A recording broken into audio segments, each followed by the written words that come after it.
You see me, you see him. Best way. So partner to my crime, yeah, do time. Till I'm with you, I'll be counting the days. Yeah, ooh, been through so many things, but we always get through. Yeah, ooh, it ain't always perfect, but it's worth it. This is deeper than the surface. If I said I didn't love you, you and I know I'd been frontin'. Wiped all my scars away like it was nothing. Took the parts of me I tried to hide and make them something, something. Like it was nothing. Ooh, some magic, baby. Ooh, you know you drive me crazy. Ooh, you give me peace of mind. Ooh, let me tell you why. You make it easy, say, to take it easy, say, feel so easy, say, easy to love. You make it easy, say, to take it easy, say, feel so easy, say, easy to love. I never thought that I would give it to you, but now I don't think it's the time, I won't do it. I think it's cause the way you talk to me, know how to say it without making me feel little.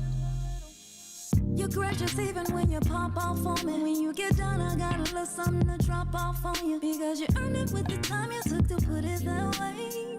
You got me liking to get put in my place. If I said I didn't love you, you and I know I've been frontin'. Wiped all my scars away like it was nothing. Took the parts of me I tried to hide and make them something, something. Like it was nothing. Ooh, some magic, baby.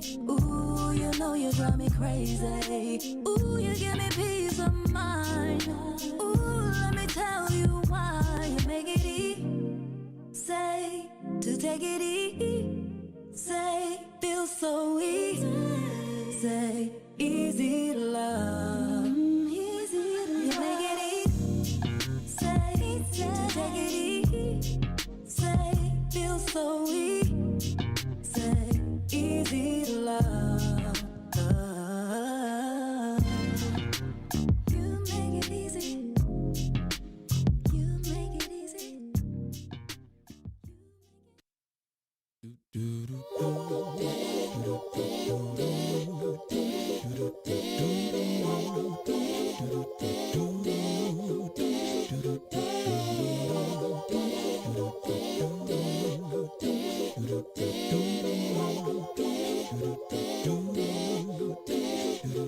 Well, sometimes I go out by myself and I look across the water,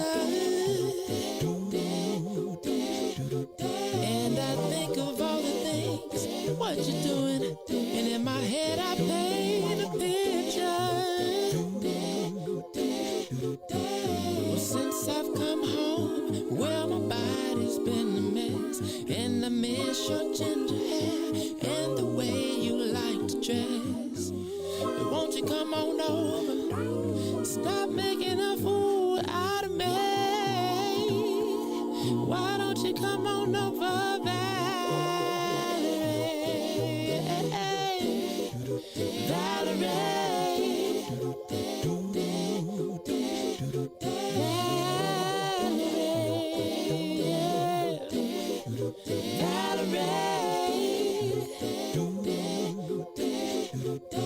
did you have to go to jail? Put your house on up for sale. Did you get a good lawyer? I hope you didn't catch a tan. I hope you find the right man who'll fix it for you. And are you shopping anywhere? Change the color of your hair. Are you busy?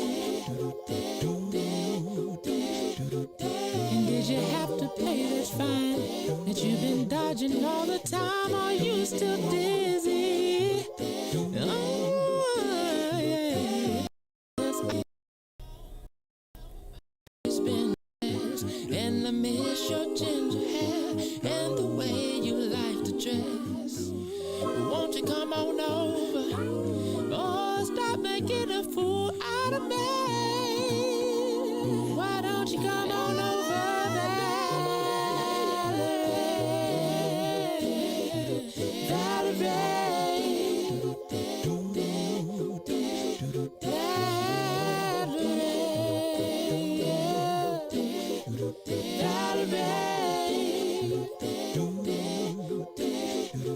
Well, sometimes I go out by myself and I look across the water, and I think of all the things, what you're doing. In my head I paint a picture. But since I've come home, well, my body's been a mess, and I miss your ginger hair and the way you like to dress. Won't you come on over? Stop making a fool out of me. Why don't you come on over, babe?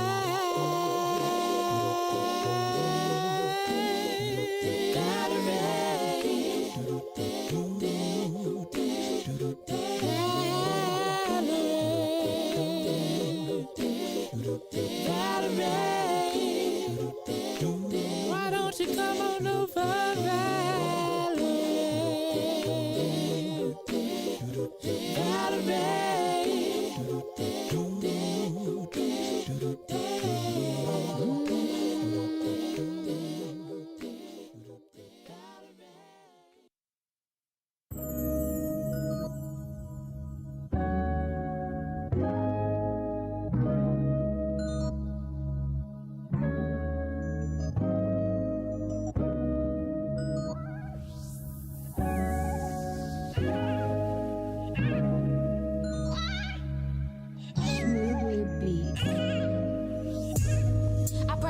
You keep calling it. Give you some love and you want all of it. I'm out here working, nigga, get a grip. I'm just trying to touch a mill and you just wanna coexist. I say you clingy and you contradict. Give you my heart, you think it's counterfeit.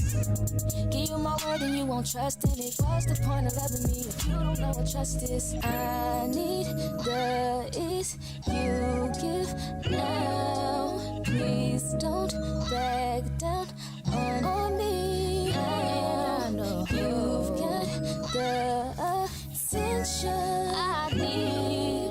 Put your pride aside for me. Oh, 'cause I need that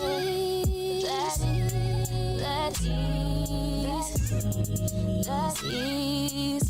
Put your pride aside for me. That ease. While I'm out trying to get that ease, know that I need that ease. Put your pride aside for me, baby. You're insecure, it's driving me crazy. I'm trying to get it and you keep on saying, you need all my love, it's never enough. I put up with you for too long, now I'm over it. You want affection, I need money, I'ma call it quits. That ease, that ease, that ease. Put your pride aside for me. That ease. While I'm trying to get it, that ease. Need it, that ease. Put your pride aside for me. Put it aside, put it aside, put it aside, put it aside, put it aside. Put your pride aside, put it aside. On me. Put your pride aside for me.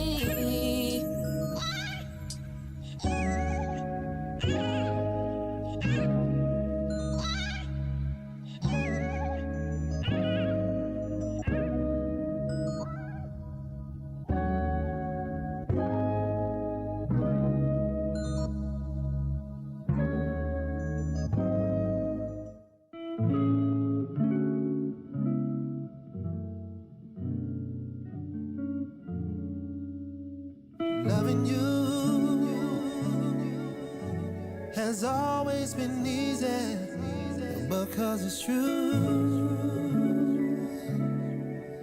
Yeah. I would not believe if someone would have told me you would come along to revive my soul, 'cause I was knowing love my heart had grown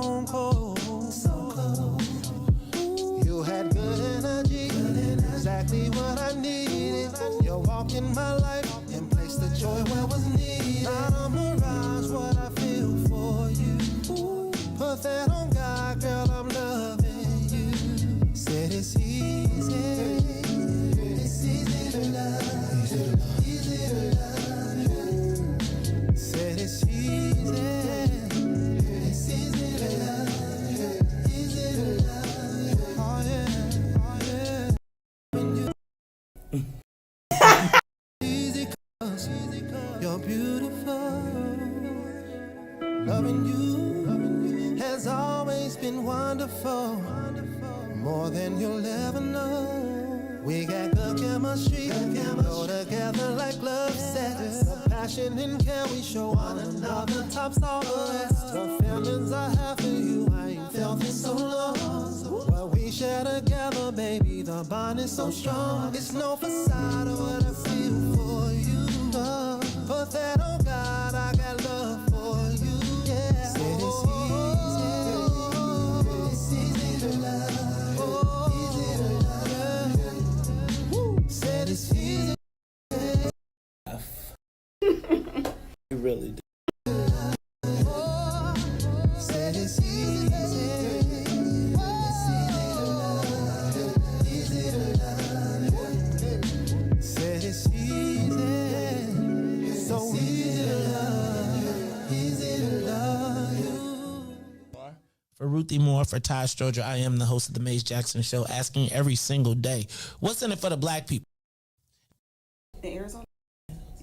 Yeah, Mayor Light, man, we ain't accepting that. We ain't accepting that. Let's go. Yeah.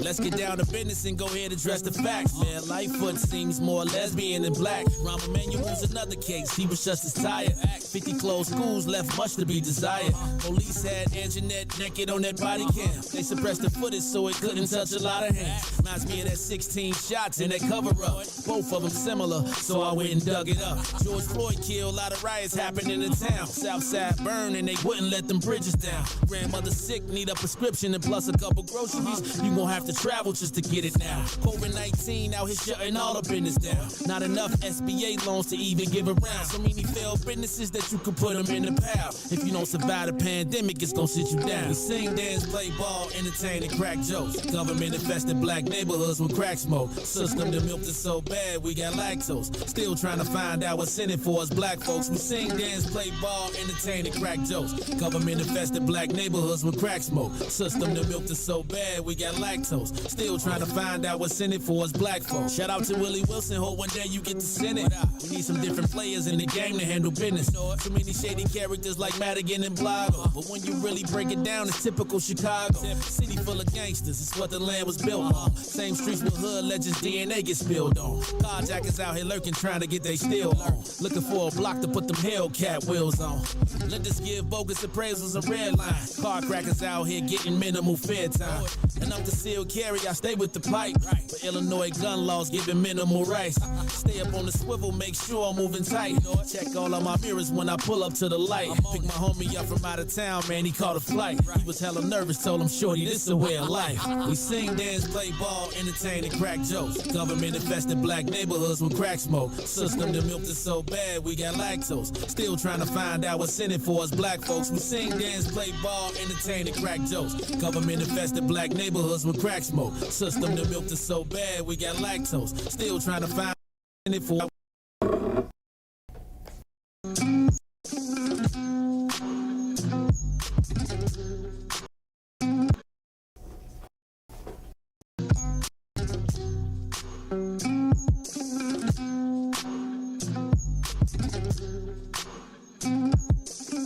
Wake up, Chicago!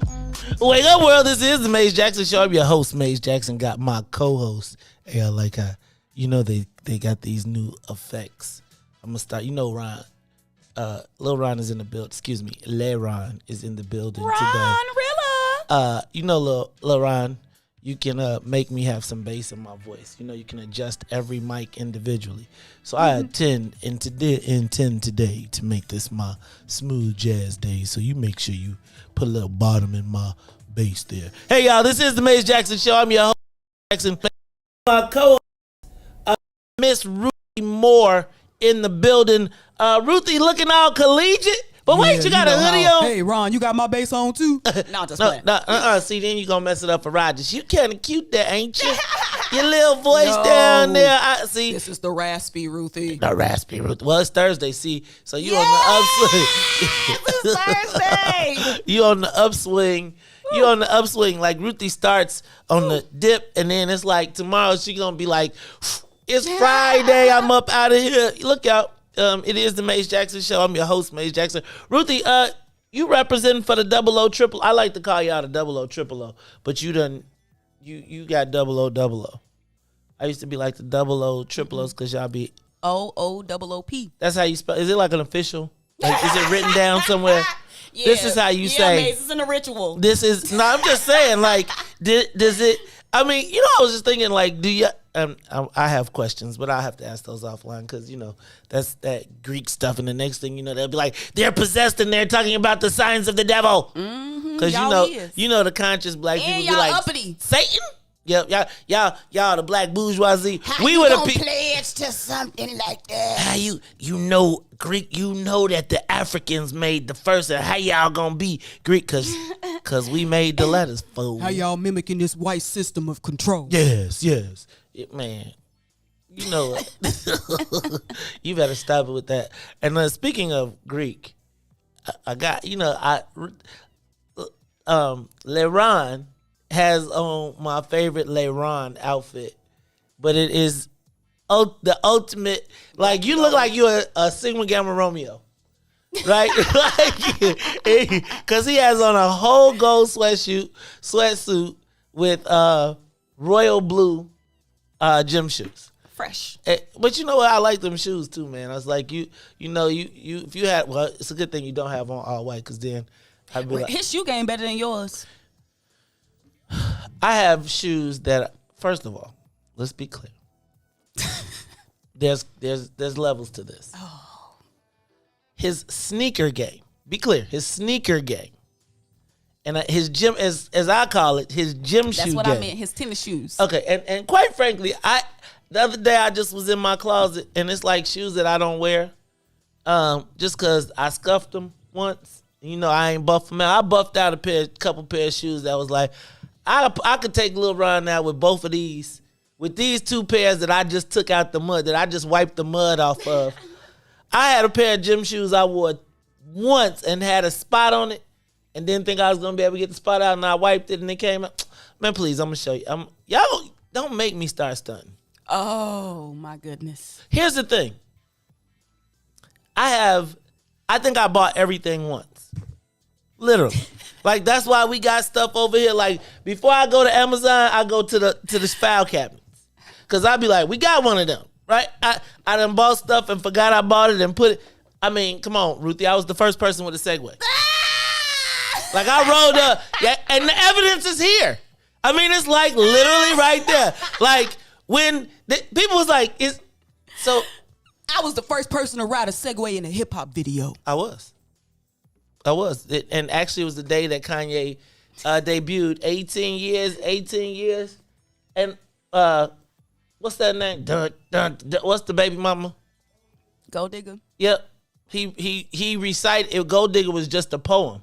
It was the Chicago Hip Hop Awards, and he came in and performed it. Carl West had put it on, and I stole the whole joint because I literally rolled up on a Segway, and they was like, "Is this nigga on a Segway?" And I guess I could say that because the radio. They was so futuristic. Yeah, I was. Now they the size of a skateboard. Man, and they got one wheel. Those things go fast. I saw the unicycle things. Man, I saw this dude. He was crash. No, I didn't see him crash, but I saw him leaning real fast forward, and I was just like, with no wheels, no. I was telling my son he could get one of those. He was like, "No, thank you." It's like, "No, thanks." I'm good, Dad. It's like, right. My son is the quickest one to be like, "No, thank you." I'd be like, "That's cool. You should get that." He'd be like, "Nah." He'd be like, "Just some gym shorts, pair of gym shoes, please." And he just want to gym. He just want to go to the gym. Just, I'd be like, that's pretty simplistic. Just straight to the gym. Just take me to the gym, and first of all, and now I think my sister has stolen my thunder. He started learning how to drive in the Porsche Tennille put him in the Tesla yesterday. But he said, "Oh my goodness." And it's like, oh, dog. Even though Tennille, I keep telling Tennille she needs to get the Tesla, the kind that you can make it come to the door and pick you up. I'm not gonna be impressed until because she pull up she pull up right next to me. But she pull up right next to me. It used to be I park like right in the front. She'll be like, 8, 9, 10 slots down. Now Tennille be like, put me up front. She pull up. I think you on my spot, man. Right. You was in my spot, Tennille be like, put me up front. She be like, put me in the front now. I'll be like, Dad. And she be like, put me in front of the Porsche, please. All right, y'all. It's the Maze Jackson Show. Hey, I think I'm about to get my old school out. Finally, I think the paint job might finally be ready. I got a 66 SS Impala. Ooh. Corvette engine. It got 2 doors. It's got 2 doors. It's got 4 on the floor. It is it's the first time. Wait, what's 4 on the floor?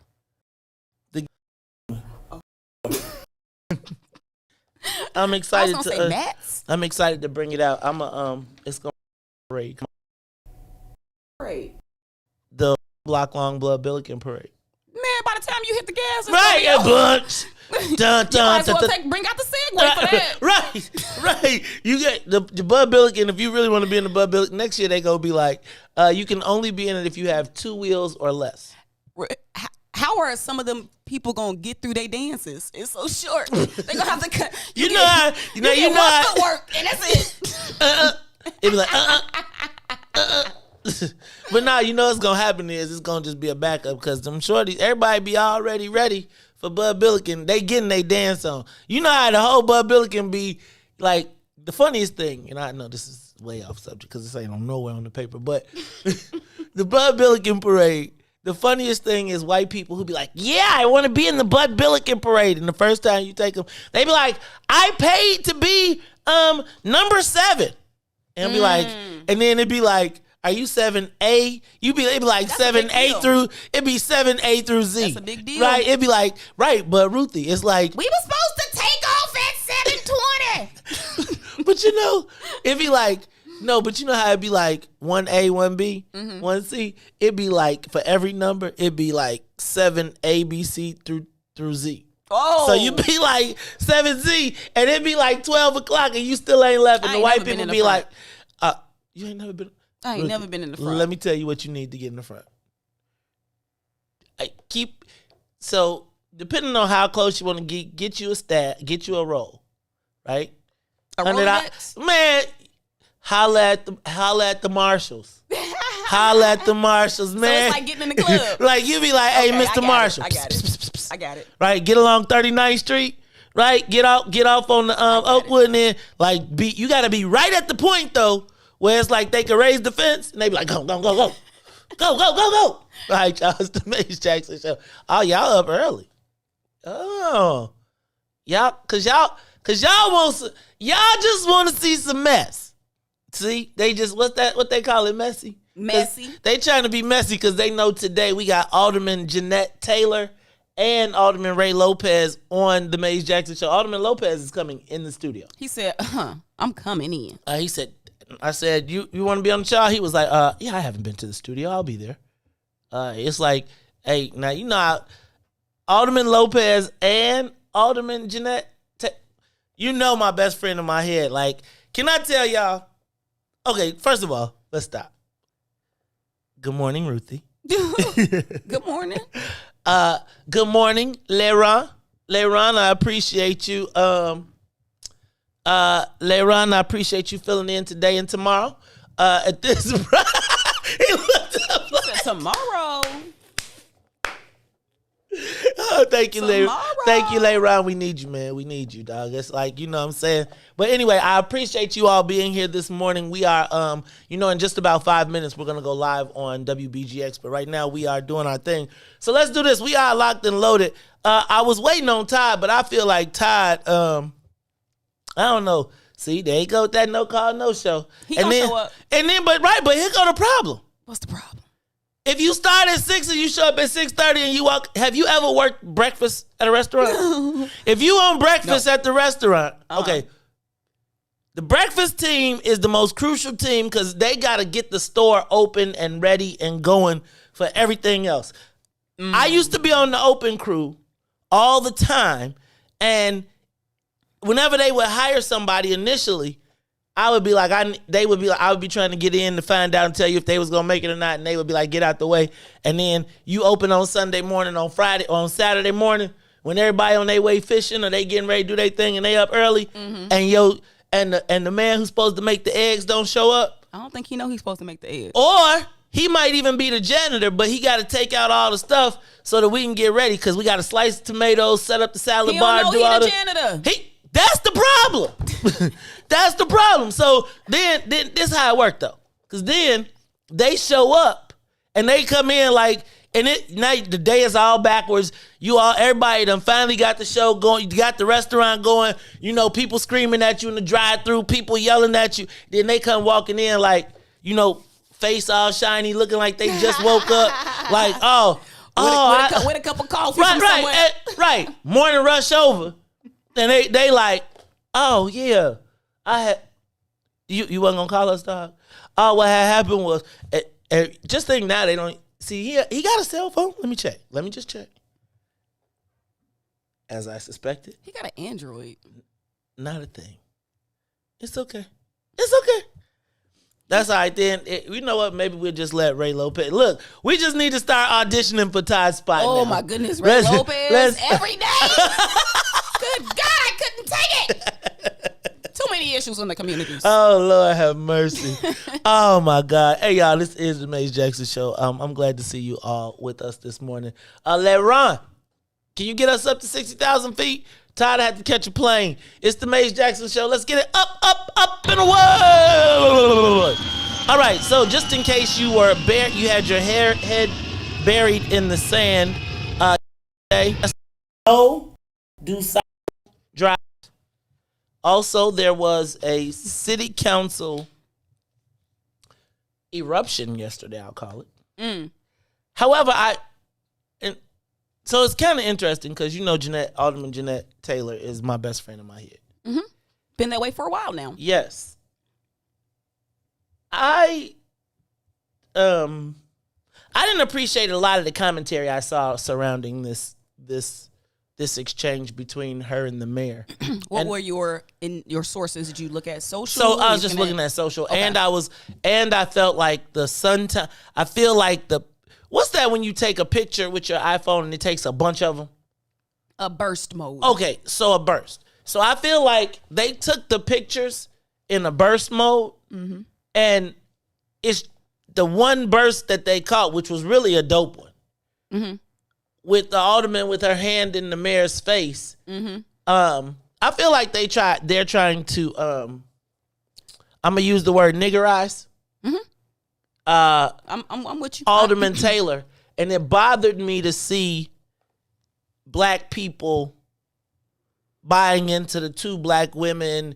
And I just feel like they tried to niggerize. And I don't mean this. I do mean it.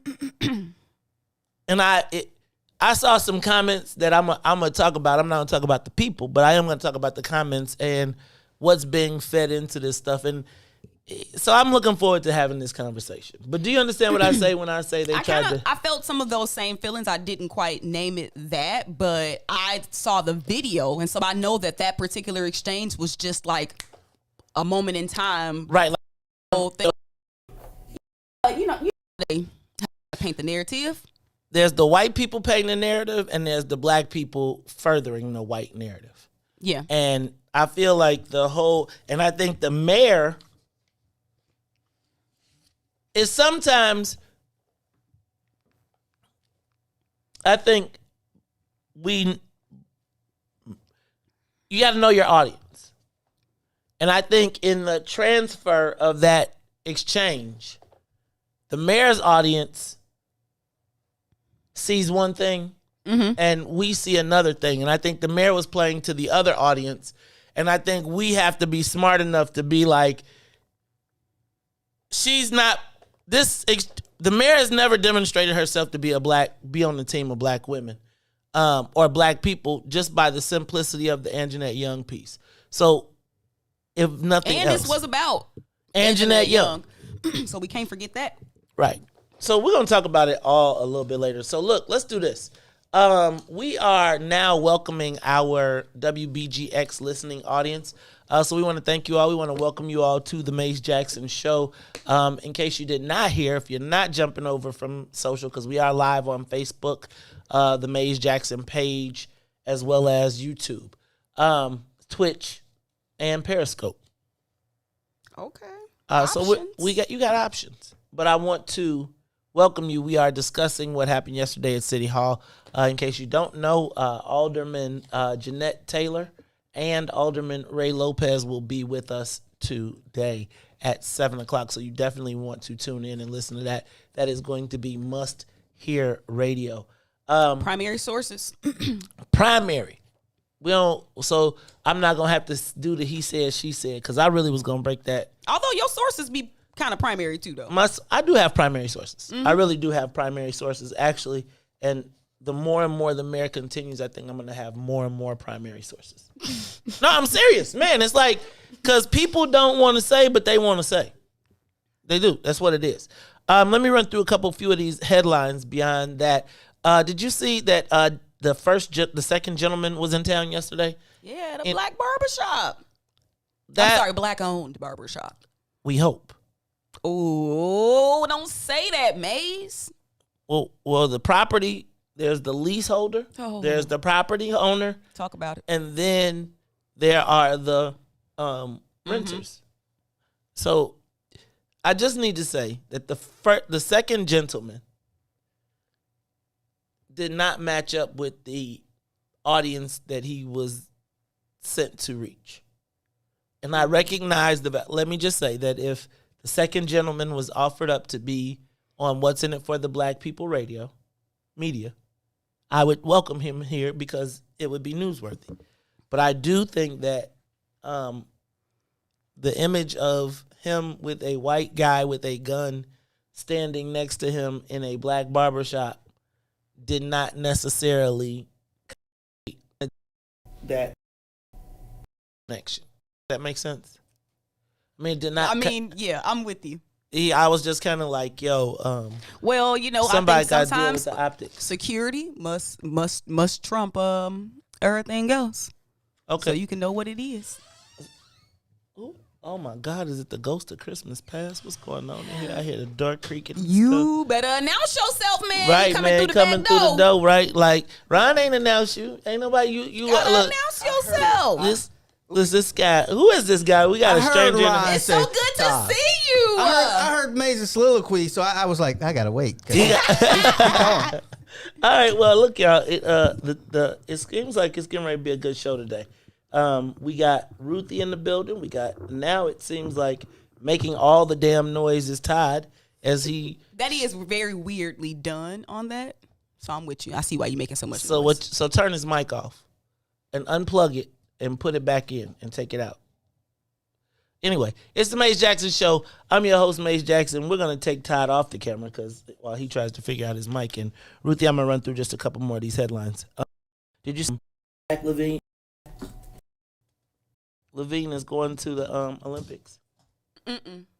Yeah, he's going to the Olympics. Who is Zach Levine? That's just how far the Bulls have fallen. Oh, from the Bulls. Okay. Oh, okay. I know who that is.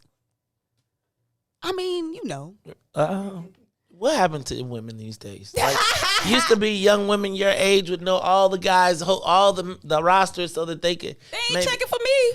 Ruthie got bigger aspirations. What's going on with They his ain't mic? checking for me. Is your mic on? I remember now. Zach Levine. Todd, I plugged it in. Okay, he's good. He like the face of the Bulls, right? Yeah. He is the face. Yeah. Yeah. Okay. Okay, Ruthie. I mean, I don't know when last time I watched a full Bulls game. I'm gonna tell you what though. Speaking of the Bulls, the NBA playoffs. Well, I guess I shouldn't be saying speaking of the Bulls. The NBA playoffs though. These bad boys are off the chain. I'm gonna say this now. Trae Young, dude. I don't usually root for the light skinned dude. I really don't. But then he's kind of like a little guy like my son. So I kind of see some similarities. No, I imagine some similarities. I don't necessarily see them directly, but yes, I do see similarities.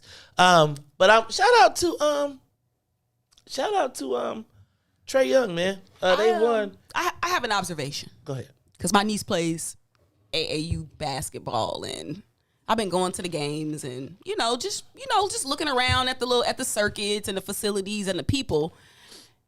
And there are a lot of mixed race people, kids, like in sports these days. Because from softball to volleyball to basketball on the female side. I haven't really looked at it on the. It's definitely that way on the. What's black dudes that become athletes knocking off white women. I mean, I'm saying, but they're also like some of the better players because they have the hybrid, right? They got it's they the have craziest access. thing. It's like they have the access. NBA. No, I'm saying they have the access to the facilities. They have access to all the best training, all the best, even in being in the suburbs. Resources. It's the combination, right? It's like, I told you, it's like Bolingbrook is the interracial capital of the world. But if you go to the tournaments and stuff, what you see walking through there is the 6'7" black dude with his, and they got all, and the athletes go not knock up, but that whole thing you talk about with the athletes, that's a real thing. I mean, clearly. And you see it. I thought I was tripping. No, you're not. You're not. You're not. Look at Steph Curry. Look at what's my man? What's his teammate? That's the I thought about LeVar Ball. Like I actually I started thinking. I said, "Oh my goodness." It's real. I mean, I'm telling you. Wait a minute. Steph Curry's wife isn't white. What's his daddy? What's his daddy married to? Oh, I don't know. That's my point. Oh, right. Steph Curry. What's my man? What's his partner? What's Kyrie? Clay. Yeah. Clay Thompson. Dang. NBA daddy. I'm saying, like, if you go and look at all of the yellow kids in the NBA, it's not just basketball. I'm telling you. No, Ruthie, softball. Because they have access. I'm telling you, like, name a softball team. Name a black inner city softball team. Nope, I've been searching and looking. They don't even have indoor track, right? So they just not got the indoor track. I'm telling you, what happens is, and then that child gets on because some coaches, the coaches spend more time developing them because they do have, in these communities, they have the mix. I don't want to be Jimmy the Greek, but I'm telling you, I saw it in Bolingbrook all the time. All the time. All the time. No, it makes sense. There was a guy, I didn't know him. I can't even remember why I know of him. But he was a pretty good baseball player, and I guess it was probably Pony League. But his dad took him out to the suburbs, to the batting cages. Steph mama and daddy is black. Okay. Sometimes it's black. That yellow. He got a little carried away, but that's right. Let me stop. But you understand where I'm going here. And of course. I'm just saying that, and I apologize, Steph. No disrespect to, and quite frankly, yeah, but no, I was trying to say is the resources weren't in the city. His father put him in a car, and they drove out to the suburbs to the batting cages, and he was much better than everybody else. Where do you develop your skills? Like, there's a lot of kids with you gotta get with extra, raw extra talent, training. right? I tell you, like, people it's funny because people used to talk about Bolingbrook, and I even give it I'm gonna use my man Said as a example too. I have no doubt there are children that are from the city of Chicago that, if they lived in the suburbs, would immediately be beasts. But because there is not the place to cultivate their talent, that is, and the are not. That is why you see. And then you have Catholic high schools that then not poach, but the parents that are willing to invest, because even if you look at a lot of kids that come from like places like the Catholic League, right, the parents are investing in the resources to fully develop them, right, to give them the fundamentals, to do all of those different things. So I'm not tripping, and I'm saying that this isn't universal, but I am. But it's across the board. It's not. It's bigger than sports. Yeah, it goes with studying and education too. Yeah. Who said my son is yellow? He ain't yellow. Nah. You know what? No, my son, But again, I would say that we've also had the opportunity to invest in all the resources. I think now I would say that part of, I don't really want to go too far into this, but I think that it works two ways in that space. If your child is not, we got mic issues. Are y'all hearing popping again or something? All right. I think in my estimation, what I've also seen in that same space though is if the white folks don't pick your child in that environment or deem them, or your parents aren't like playing the game right way, then they will marginalize your child and push them to the side, or that can also hurt. I can see that. And that was essentially, I feel like my son got hurt because of my vociferous nature. Right? And they was going to teach me a lesson. And so by teaching me, they wasn't going to say nothing to me, but they would, do things that would drive me absolutely batty and stunt his. And it's like, I think it's him just now getting out of that. Do y'all think if I have a baby by a white man, stop. We cut her mic. Cut her mic. Or do it only work when it's a black man and a white woman? I think we ought to ask the Fraternal Order of Police president this question. I ain't talking about ski shooting. That wouldn't what they would be. That would not be what they would be shooting. Ooh. That's hilarious. Cut his mic. I know. No, I meant black people, not. That's why I say this. That's why I Todd say ski shooting. Well, Yeah. See, I'm not in murder. They are though. That's what we're talking about. 300,000 people applied for rent relief. 300,000 people applied for rent relief. There's going to be a Ruthie applied and she owns the building. Damn, why you put me on first? Nah, I ain't gonna get it. I ain't gonna get it. Actually, so it's an interesting scenario because I do think that a lot of people, I've been hearing some weird stories around this, and like that people that live in the buildings are not even working with the landlords to get the rent relief. There's a whole mix of different issues within this because there are some people that make it their profession to screw you. Yes. And my wife, not my wife, my sister. Like, not my wife. No, it's my sister. I only know so many women, so I get a mix. My sister told me about one of the people she went to grammar school with. And she was like, yeah, she's a professional. She goes to places. She understands the system. She stays a certain amount of time, and then she leaves, and she stays rent-free for. Chicago is definitely a renter's city. Tenants have the rights, like a lot, like very nice rights. Yeah. And don't let you be a senior. You ain't never got to get out. They do, man. But I don't. I think it's unfortunate that people that finesse the system have messed it up for people that like really need it, because that rental relief is for the landlords and some of it is for the renters.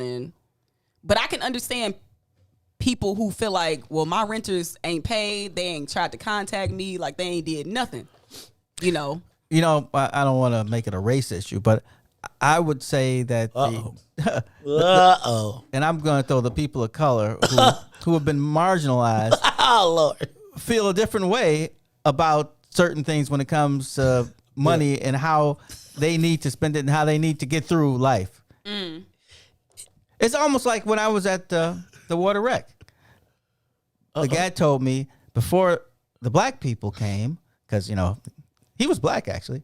He was like, they would let you take the tools out and take them to your house, and you use the lawnmower and all that kind of stuff. But when the black people came, they didn't treat the tools the same way, and they'd come back damaged, and it's like, who did that? And I don't know. So then they probably get mad at you. They be like, so. Well, then the program stopped.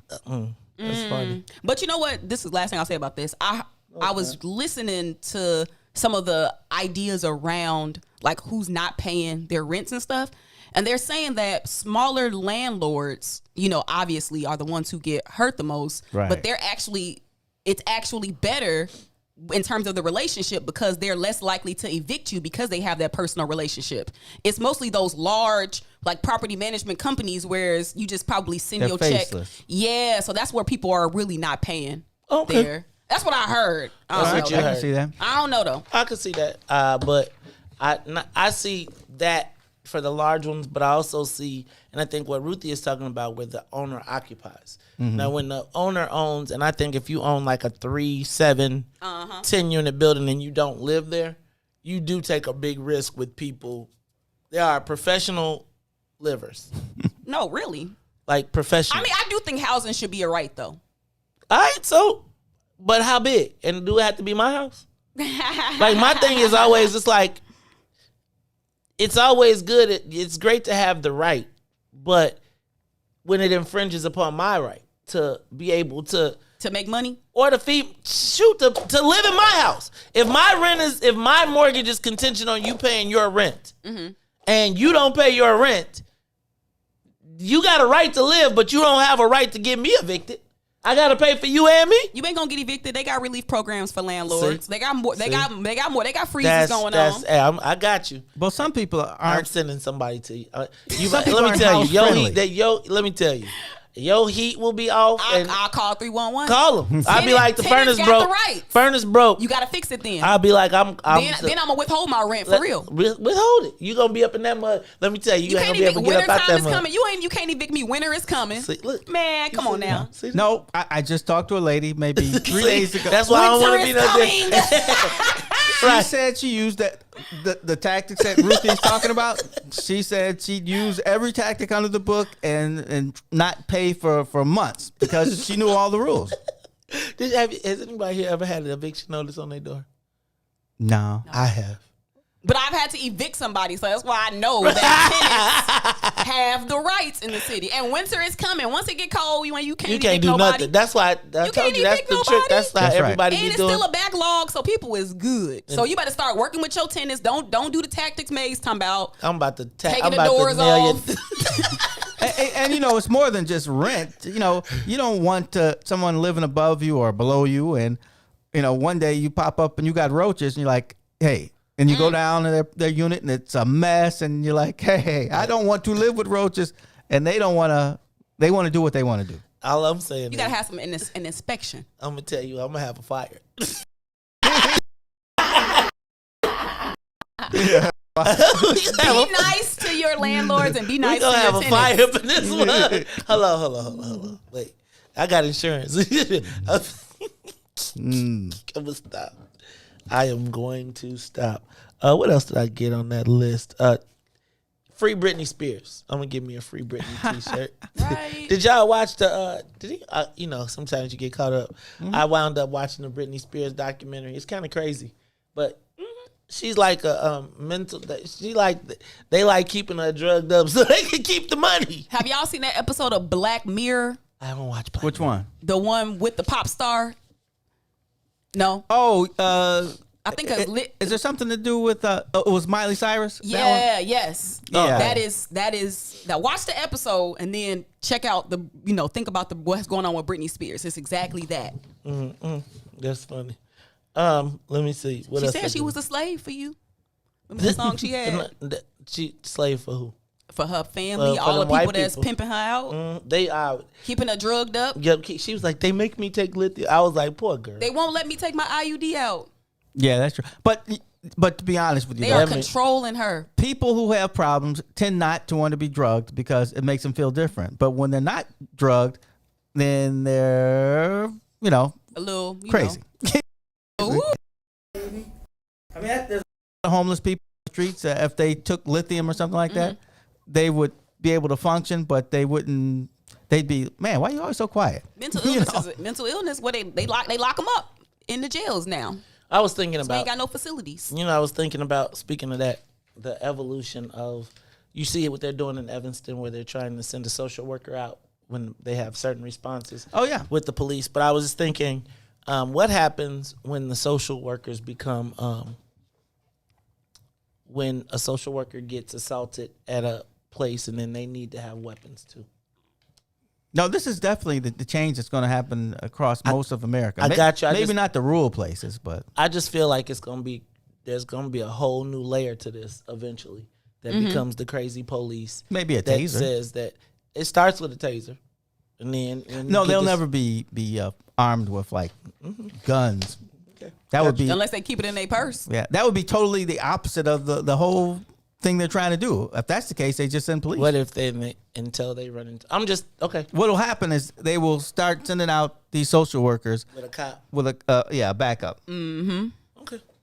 I hope. And unless if things get violent, then the Until cop they start can to say, step "I in. want to go home at night too," and I got sent. Okay. What? And then the crazy van, when you know that the crazy van is coming to pick you up, right? And they will come in because do they have arresting authority? Like if you have an episode, do they have the opportunity to put you in something? They to probably take you will. in, to restrain you. So when they do, how do they restrain you? So they're trained in what restraint techniques? No, I don't think that their job is not to be physical. It's de-escalation. Right. Are we having mic troubles? Are you all hearing mic popping or in and outs? I don't know. I keep seeing it pop up on the Yeah, like a couple people. on the screen. If everybody is hearing in and outs, please let us know. Let me see. I think that's all I got for headlines. So let's do this. Let's move on. Anybody know any buildings for rent? No, just playing. Oh, dang. I wonder how much did you apply for? I wonder. So y'all make sure y'all go in. Yes, the mics are going in and out. Are you hearing that, Ron? Anybody? They're saying yes, the mics are going in and out. All right. We're going to try and check that out in a minute because we got a lot going on. We got some people. I wonder, which mic? Is it mine? Is it all of them? All right, y'all. It's the Maze Jackson Show. Coming up, look, real quick, I got a social media question of the day. Ron, I had you cue up some audio. Can you cue up the audio for me real quick? And I want you all to hear this. Go ahead and play the Jeanette Young. You're being detained. We're executing a search warrant on your residence, okay? I am the sergeant here. I'm going to explain everything to you in a second, okay? Are we all secure? Does anybody else have to stop him here?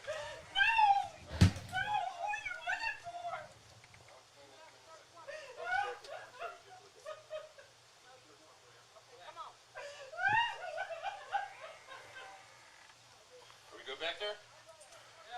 She covered up now? She covered up?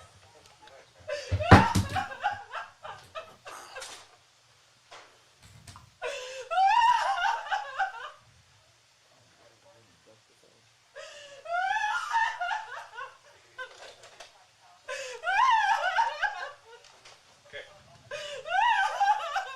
Check, just right here. Just move that over so we can get her down, so we can get the brief photos done. That's your bag?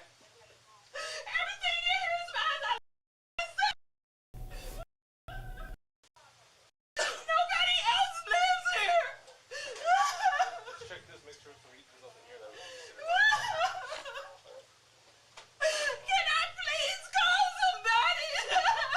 Yeah, man, relax.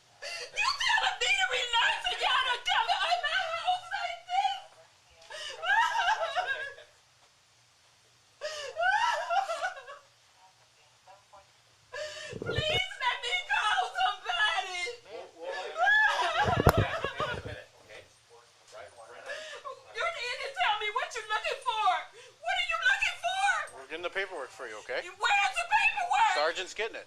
Sergeant's getting it. Hey, guys, move this young lady over. We're gonna take a picture. Wait a minute, what are you doing? Oh my God, no, I have to call somebody. This is not right.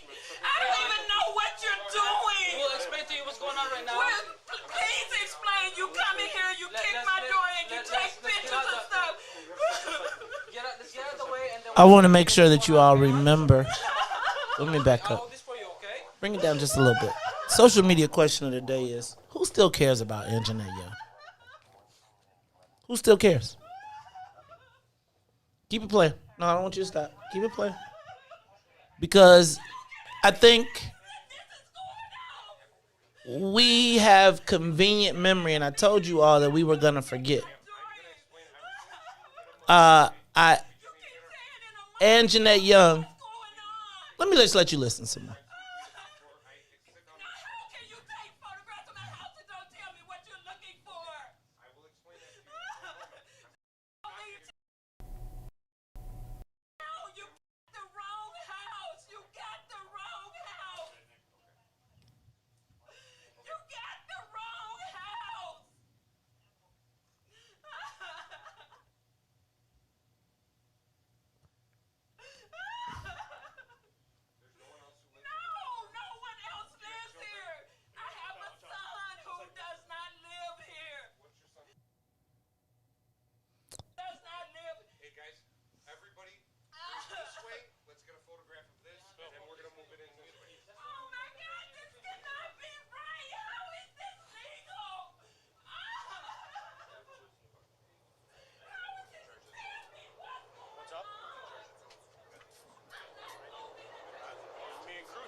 Yo, keep on playing.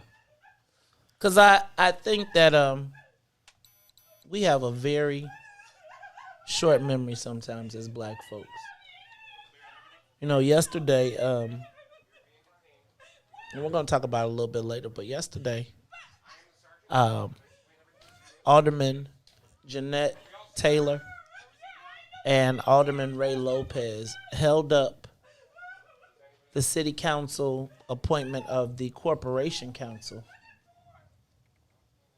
because they asked that, and I think I have the actual order, but they asked that the city council, that the city of Chicago cease and desist all work against Jeanette Young. Let me read what their original request was. Be it ordered by the City Council of the City of Chicago, the Corporation Council of the City of Chicago is hereby ordered to terminate any and all efforts against Miss Jeanette Young and her legal team.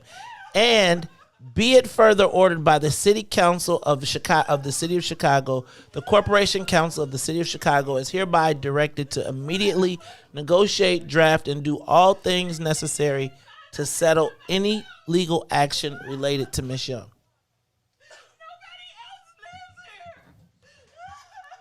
Let me ask you all, does anybody remember Jeanette Young? I think y'all forgot.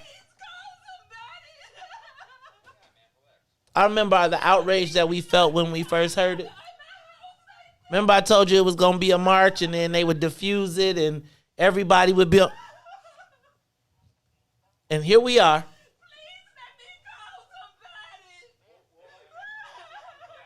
Do y'all remember Jeanette Young? Anybody? I think y'all forgot maybe. Sound that? Remember when we first heard it and we heard the ma'am calm down? Mm-hmm. The tone of these officers is just so patronizing, like, lady, calm down. You know, it's like, not that you're standing here naked. And I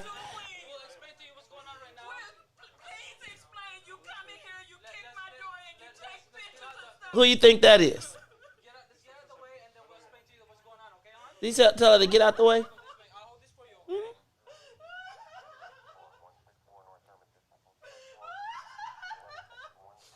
Social media question of the day.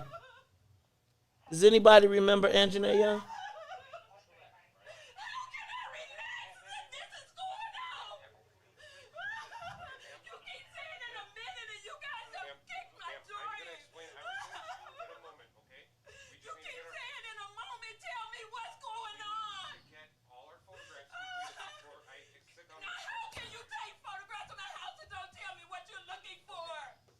All right, y'all. It's the Maze Jackson Show. We're going to take a quick break, and when we come back, we'll be talking to Alderman Ray Lopez and Alderman Jeanette Taylor. It's the Maze Jackson Show.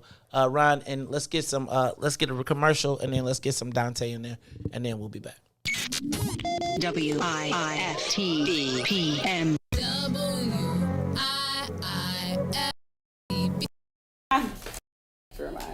Just for you and me. WIIFTBP. Media's just for you and me.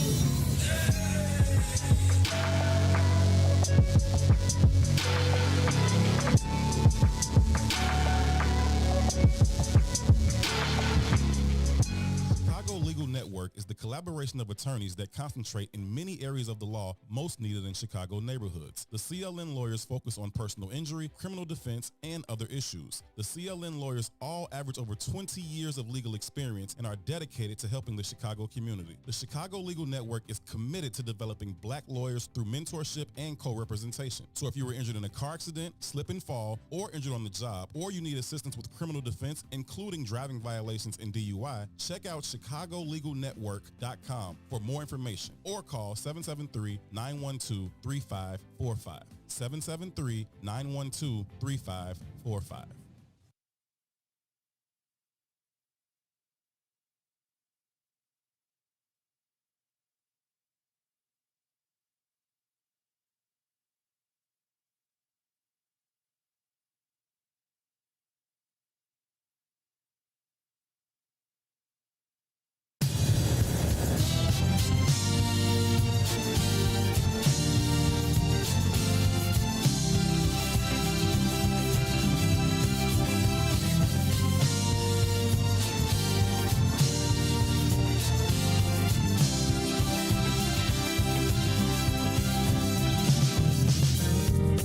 What about my love? Seems you have forgotten love. I do believe that something went wrong somewhere.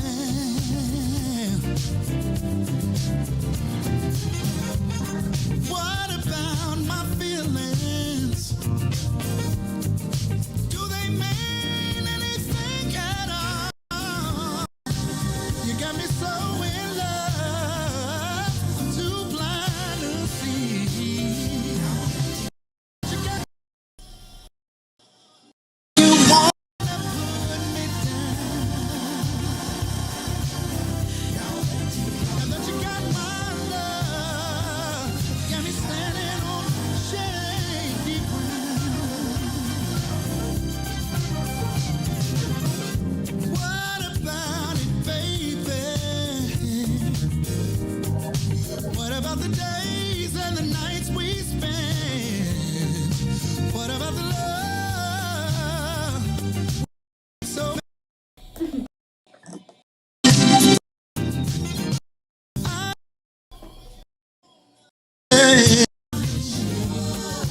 think it over, baby. 'Cause girl, I believe. I think you just might wanna change your mind. Now that you got my love, you don't even come around. Now that you got my love, got me standing on shaky ground.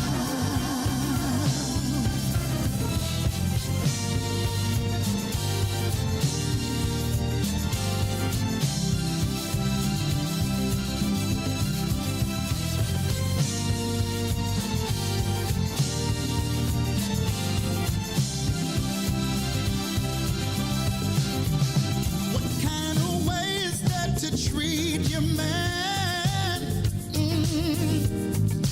When I gave all that I never had, you got me going through changes of life with you.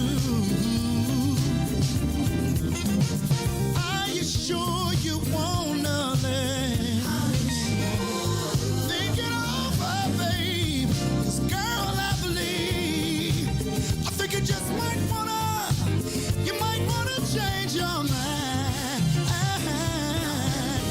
that you got my love, you don't even come around. Now that you got my love, you got me standing on shaky ground. Yeah. Now that you got my love, you don't even come around. You don't come around. Now that you got all my love, you got me standing on shaky ground.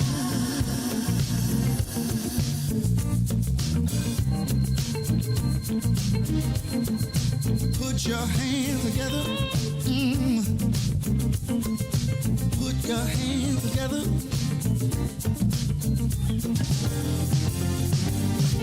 Before you leave out the door, before you leave out the door, baby, won't you change your mind? Really wish you would change your mind. Now that you got my love, you don't even come around. Now that you got my love, you got me standing on shaky ground. Now that you got my love, you don't come around. Now that you got all my love, yeah, you got me standing on shaky ground.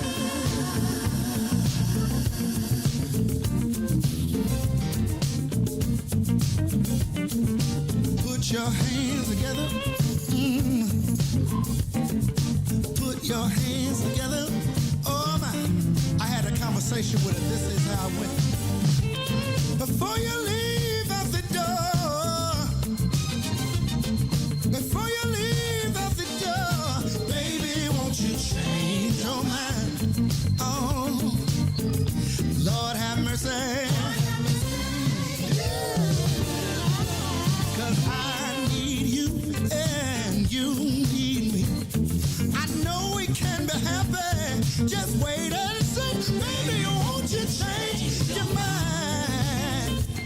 I'll do better if you change your mind. Now that you got my love, you don't even come around. Now that you got my love, got me standing on, shaking. Now that you got my love, you don't even come around. Now that you got my love, you got me standing on shaky ground.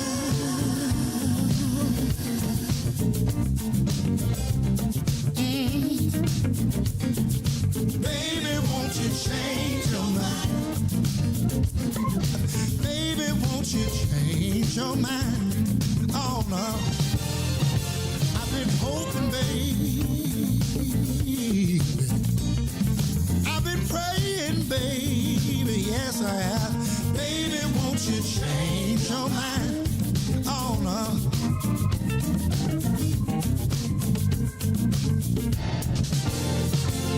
I've been hoping, baby. Yeah. I've been praying down on my knees, praying that you change your mind. Oh, Lord have mercy.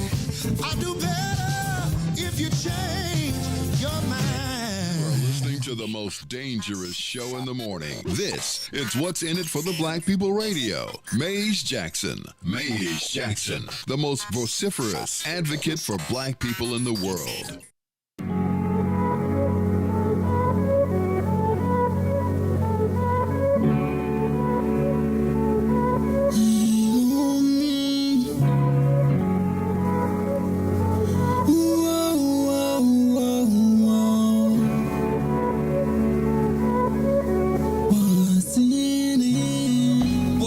For the black people, cause economically we are not equal. Waking up to last, can't doze no more. I told y'all this, that dangerous show. Don't go to church if you ain't trying to help us. Don't even try to be around and can't protect us. We see the lies of the politicians.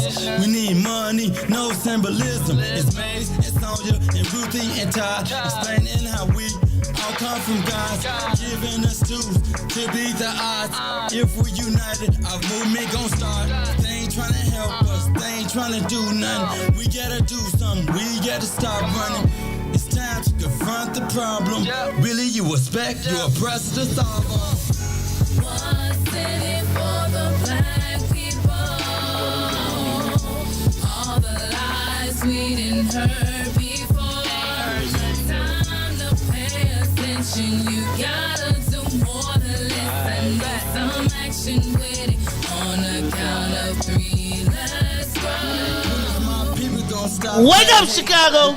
Wake up, world. This is the Maze Jackson Show. I'm your host, Maze Jackson. Got my co-host, Ruthie Moore. Visiting us today is Todd Stroger. He stopped on by. I don't know how he got he caught a helicopter up. You know what, he must have caught us. You caught us on the layover. We tried to get the plane back up before he could get on, but some kind of way he snuck up through the landing gear. I'm that kind of man. What's going on, Ruthie's mic? Turn me up, Ron. All right, man. That's LeRon back there in the back of the building. He, I was gonna tell a joke, but I'm not. He got his gold on today. He got his blue and gold on today. He representing Ruthie Moore, representing with her red and white. Todd. I'm not representing nothing. Right. You ain't standing on. You ain't about nothing. Maroon. And here live with us in the. Yeah, thank you, Ruthie. I'm representing St. Ignatius. Oh, there you go. I thought it was Kankakee High School. It's funny. As we come upon our 1 year anniversary, it's funny. I didn't even think about this, but as we come upon our 1 year anniversary, this is about around this time last year, maybe a week or so earlier than this, a year ago, Alderman Ray Lopez and I found ourselves fighting the same battle. And after talking to Alderman Lopez, I would say that he is probably another catalyst for What's in It for the Black People media, because it was after Alderman. You know what? See if you can find Alderman Lopez in there, his speech you may remember he gave a speech on the city council floor that, in a private meeting, and it's when the mayor decided that she was going to call him full of, every time we play it, well, excuse me, you're full of, well, pardon me, F you. And it was like, we was like, holy moly. And ever since then, Alderman Lopez and I have built a relationship, and has been one of the, probably not only one of the mayor's foremost critics, but I might have to call him the Ray Stradamus. I'm the Maestradamus. We might have to call him the Ray Stradamus, because a lot of the things that we have talked about this year, we started to find out and were revealed to us. Everything from finding out that they had used the street organizations. We are from Chicago, so we know how that works. Street organizations to patrol their neighborhoods. We started, remember, there was the phone calls where the people were calling into the station saying they were under full-on assault, and we kind of was like, no, we can't talk about it. And since then, Alderman Lopez has been one of the people that, I'm not going to say is a source, but is one of the, is never been one shy to tell it like it is. And even when it's not cool, and I'm not the brown, y'all know, but I'm going to say that I found this guy to be a straight shooter. And I'm happy to have him in the studio with us today. Welcome to What's in It for the Black People Media Studios Live, Alderman Ray Lopez. What's up, my man? Good morning. I need you to talk straight into it. I got directional mics, so I don't have the multi-directional ones where you can, cool out to the side mic. Yeah, talk straight into it. I'm talking. I gotta go straight at it. No, good morning and good anniversary. And actually, that's something that I remembered when I walked in. It's like the last time we had a straightforward conversation, we were on that other channel, and they didn't take too kindly, but that gave birth to this beautiful creation, which we're here today. Well, thank you. What you think about our studios, man? We came long. It's a little bit different from where we were. Man, I'm digging it. I appreciate it, man. We got to have a merchandise section. Yeah. Hey, you know what? Walk-ins now. Yeah, well, we might have to get a merchandise section. You leave up out of here with a little gear. We got artistes. And trust me, we're growing every day. We're always changing. We're always expanding. But Alderman Lopez, you were at the center of some controversy. Well, you're always at the controversy. And we're going to Alderman Jeanette as well in a little while. But talk to me about what happened yesterday at City Council. What exactly went down yesterday at City Council from your perspective? Because, all we saw is pictures, and memes, and shoot, I saw Dana White done got involved and all types of stuff and finger pointing. But it all started with a parliamentary move that you made. Help me understand what happened. So yesterday, after what was going to be just a very casual start to the City Council meeting, the first order of business was for the Budget Committee to approve the mayor's choice for Corporation Counsel. That is the chief lawyer for the city of Chicago. Now, as you know, our law department has been re-victimizing Jeanette Young ever since her case became public. They tried to sue her for violating the orders. They tried to sue the lawyer and get sanctioned, all the while refusing to acknowledge that what they did was that they wronged Jeanette Young. Alderwoman Taylor and I used a parliamentary move to just defer and publish, to pause on the confirmation for 1 month to bring this to light. And the mayor just was absolutely set. He had did this and tried to basically come off the days and bully the alderwoman and get her to change her decision to join in this effort, which is remarkable that a black woman was bullying another black woman for defending another black woman. Ruthie, I got to stop you right there, because this is one of those Ruthie Moore moments to me. What? Remember, so Ruthie was talking about how sometimes you be saying stuff and need to have you. Oh, yeah. But like, damn, I agree with him. So sorry.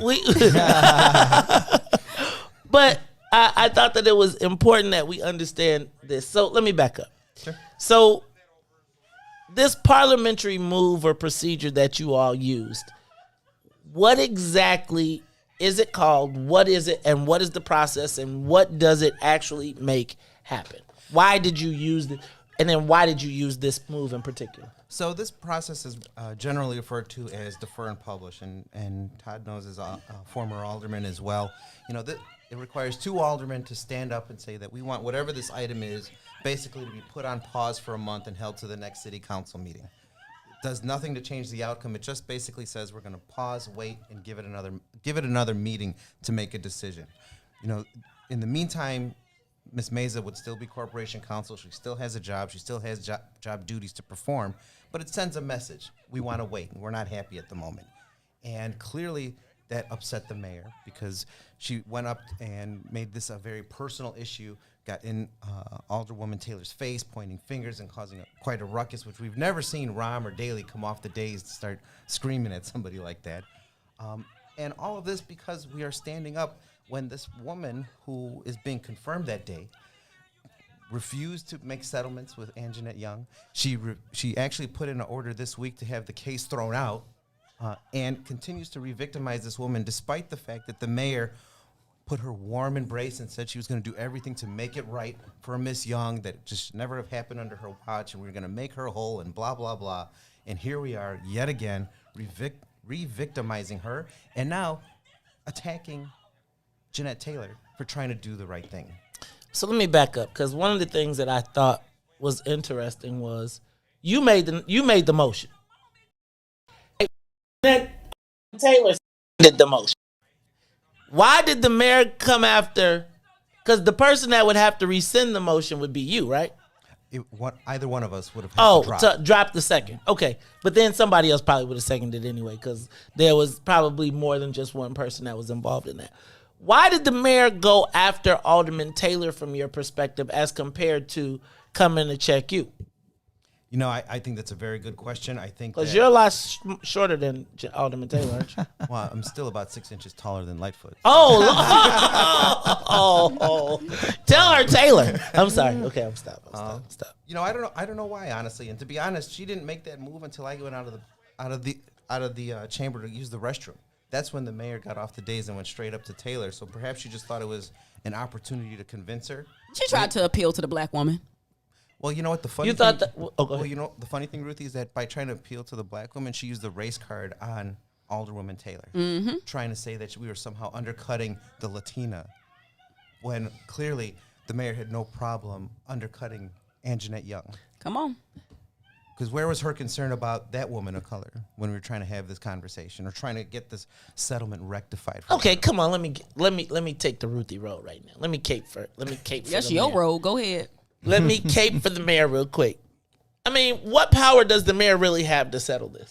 Like, what power does the mayor, and really, what power does the court? Because is this Mesa acting as the corporation counsel now? She's acting as the boss now. She's been acting. Does she have any power as the corporation counsel currently acting? Yes. So does she have the ability? What ability does she really, or her, or the mayor really have to put this thing to bed? I mean, Todd, you're in politics too. Can the mayor put this thing to bed? Like. Oh, yeah. The corporation counsel, I mean, you're in court.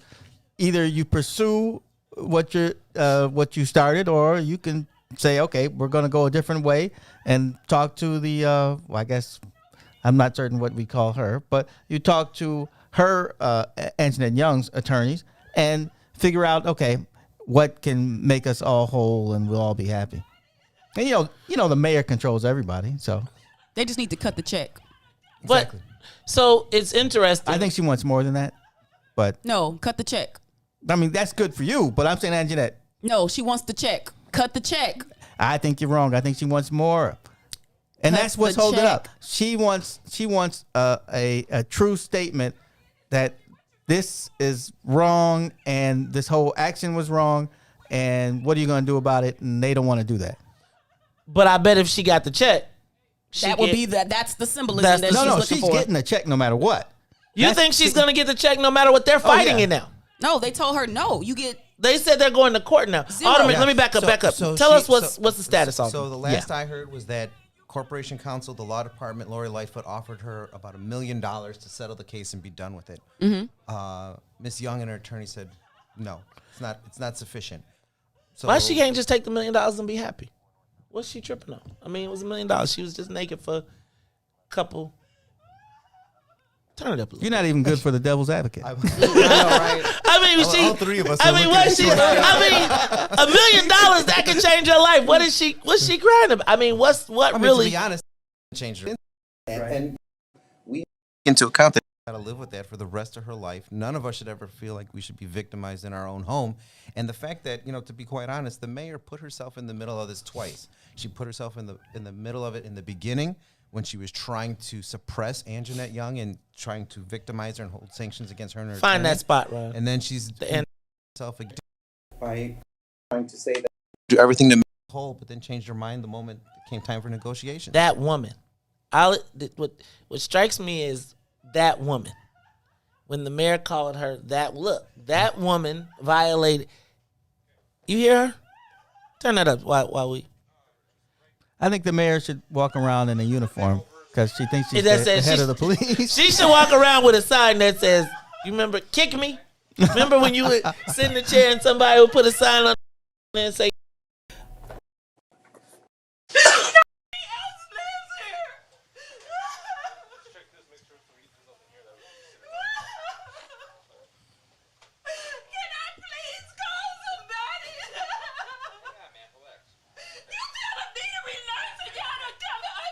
You can't talk about being for black and brown people and not be moved by that. How I guess my question is, how long does this go on? And where is who ends this? Who ends the outrage? Who puts this to bed? Remember the march? Do y'all remember? I told y'all that my girl, turn it down some now. Remember I told y'all about my girl Helen that was organizing 1,000 women march and to go, and I said that there was going to be a march that came in and intersected that to kind of head it off. And remember we saw the governor's representatives and representatives of people that have been aligned with the local political scene. Where is the outrage? Where are the black women? Where is the outrage? I think the outrage is there in the city council, and we have an order, and you know what? We have to take some past precedent to force this department to act. And I want to go back a few decades and remind Chicagoans and your listeners, that the law department has victimized people before. In the case of Ryan Harris, the law department was aggressively pursuing those two young boys who couldn't possibly have been the murderers. And it took the city council to step in and order the department to stop and settle. And I think this is, again, one of those scenarios where we have to force the department to get back on the right side of history and do right by people. Look, y'all, Alderman, you and Alderman Taylor, and you all, we're hearing we got some audio. So when we come back, we're going to take a quick break at about 7:30, and we're going to test a couple things out. But Alderman, when you initially decided to do this, was this a stunt? No. Like, what do you hope to accomplish by this DMP? And did it have the expected outcome? This was not a stunt. This was not some brazen attempt at. Well, the mayor called it a brazen attempt by a group of aldermen, woman of color, blah, blah, blah, blah. Explain to me. Yeah. However she wants to rationalize it, she's just trying to play politics. And let's be frank, she's bad at playing politics. This was about bringing Jeanette Young back to the forefront of the conversation, and the mayor could have just let us DNP it and kept going with business. We could have addressed some of the other issues, all of the other issues, but she chose to try and capitalize on our disdain for what was going on. She turned this into a stunt, and she turned this into a debacle that is nationwide. And see what comes. What does come Friday? Because, it just seems like business as usual. And let me ask you, do you feel like you helped this stunt helped give her a little bit more time to derail the DuSable move by pushing the meeting off? Well, I think there were members of a certain caucus that were going to adjourn the meeting early anyway. What's a certain caucus? Tell me that caucus. What's the name of that caucus? I think there were various members of the Black Caucus who were looking for a way out. Oh, yesterday. Damn. Since you want me to go there. We'll go there. Damn. Here we go. Should have went to the break. Speaking of that, we about to go to the break. Oh, Lord. Okay, wait. So I'm going to say this. I do believe that there are the inclination for everybody in the city council for their entire career has been to be with the mayor. So I'm going to start there. And even as tremendously of a failure as she seems to be, the inclination is still to be with the mayor. Now, a lot of that revolves now around the remap and a lot of other different negotiations. But I don't understand how we can't put this Jeanette Young thing to bed. I feel like she could ask for $10 million and they should just pay it. Cut right? the check. I don't think there's anybody, and the people that would protest it would be the racist white people who like the ones who came on the show previously and said that Ruthie had to snap on. I think it's because Jeanette Young wants systematic change, and they don't want to make change in their policy. And a genuine apology. Yeah, because Mensa was the one that took the word out of the press release. Yep. Wait, say that again? She downplayed it. Yeah. Wait, what happened? Say that again.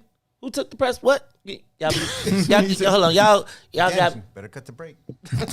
Wait, who took what out the press release? So after when Jeanette Young met with Mayor Lightfoot, right? They released. It was a joint press release that came out. Mm-hmm. So in the emails that are so widely available, there was an email from the joint press release where Corporation Counsel lady Mensa wanted to take out a specific word, and the word was systemic. So she wanted to change it from systemic to problematic, which I think she actually did. They did. Yeah. So if you look in elite emails, that's how Mensa. The word systemic, you got to use problematic. Downplaying what happened. Downplay what's going on. That's why. Wait. No, stop. We gotta go to the break. We're gonna take the break. We're gonna come on back. And when we come back, my best friend in my head is here. I can't wait to talk to her. And I'm just letting y'all know for this week, I am the swordsman. So if you're coming for Alderman Taylor, you're coming for me. And I'm gonna talk about you and your mama. All right? Now, this is the Maze Jackson Show. Hey, shout out to my dog, Alderman Burnett. Hey, man, you think you funny, don't you? You think you funny. I got something for you. Hey, Todd, look at Alderman Burnett. He like, ha, ha, ha. It's so funny. I crack myself up. This is the best day ever. All right, y'all, it's the Maze Jackson Show. We'll be back after these. WIIFTBP. Happiness. Okay. It might have something to do with the undercut audio. That's what Carrie said. I'm going to stop that and I'm going to... FTBP, media's just for you and me.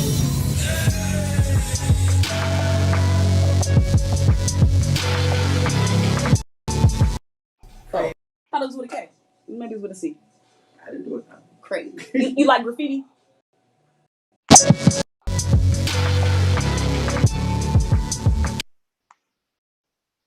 Your word. But I'm not a fan of like the New York psycho stuff. Okay. My residents don't like that. But they, okay. You got a lot of tagging? Like gang graffiti tag? Yeah. But Breonna Taylor. Rulings like this one set us back and come as yet another challenge to the hard work and progress we have already made. It means we fight even harder against the systems of inequality and injustice designed to keep too many of us down. We will and we must continue to say her name.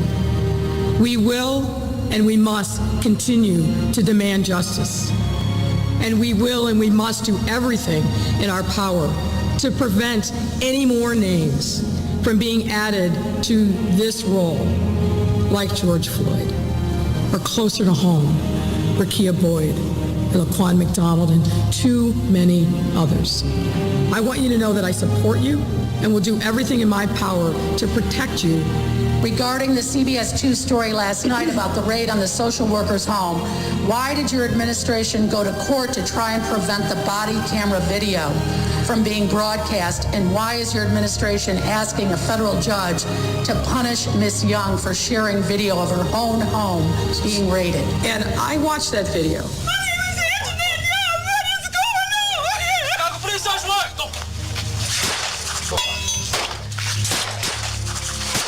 You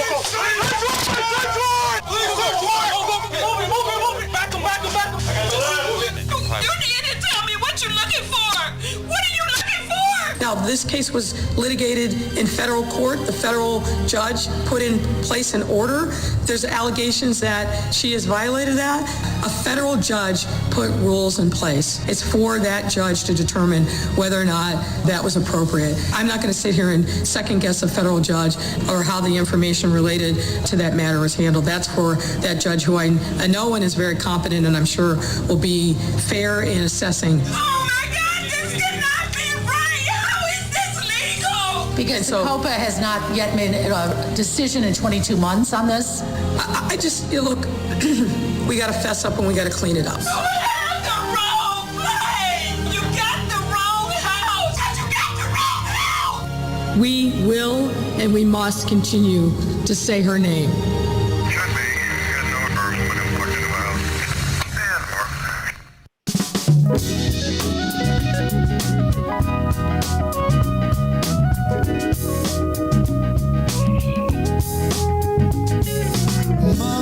Mother, there's too many of you crying.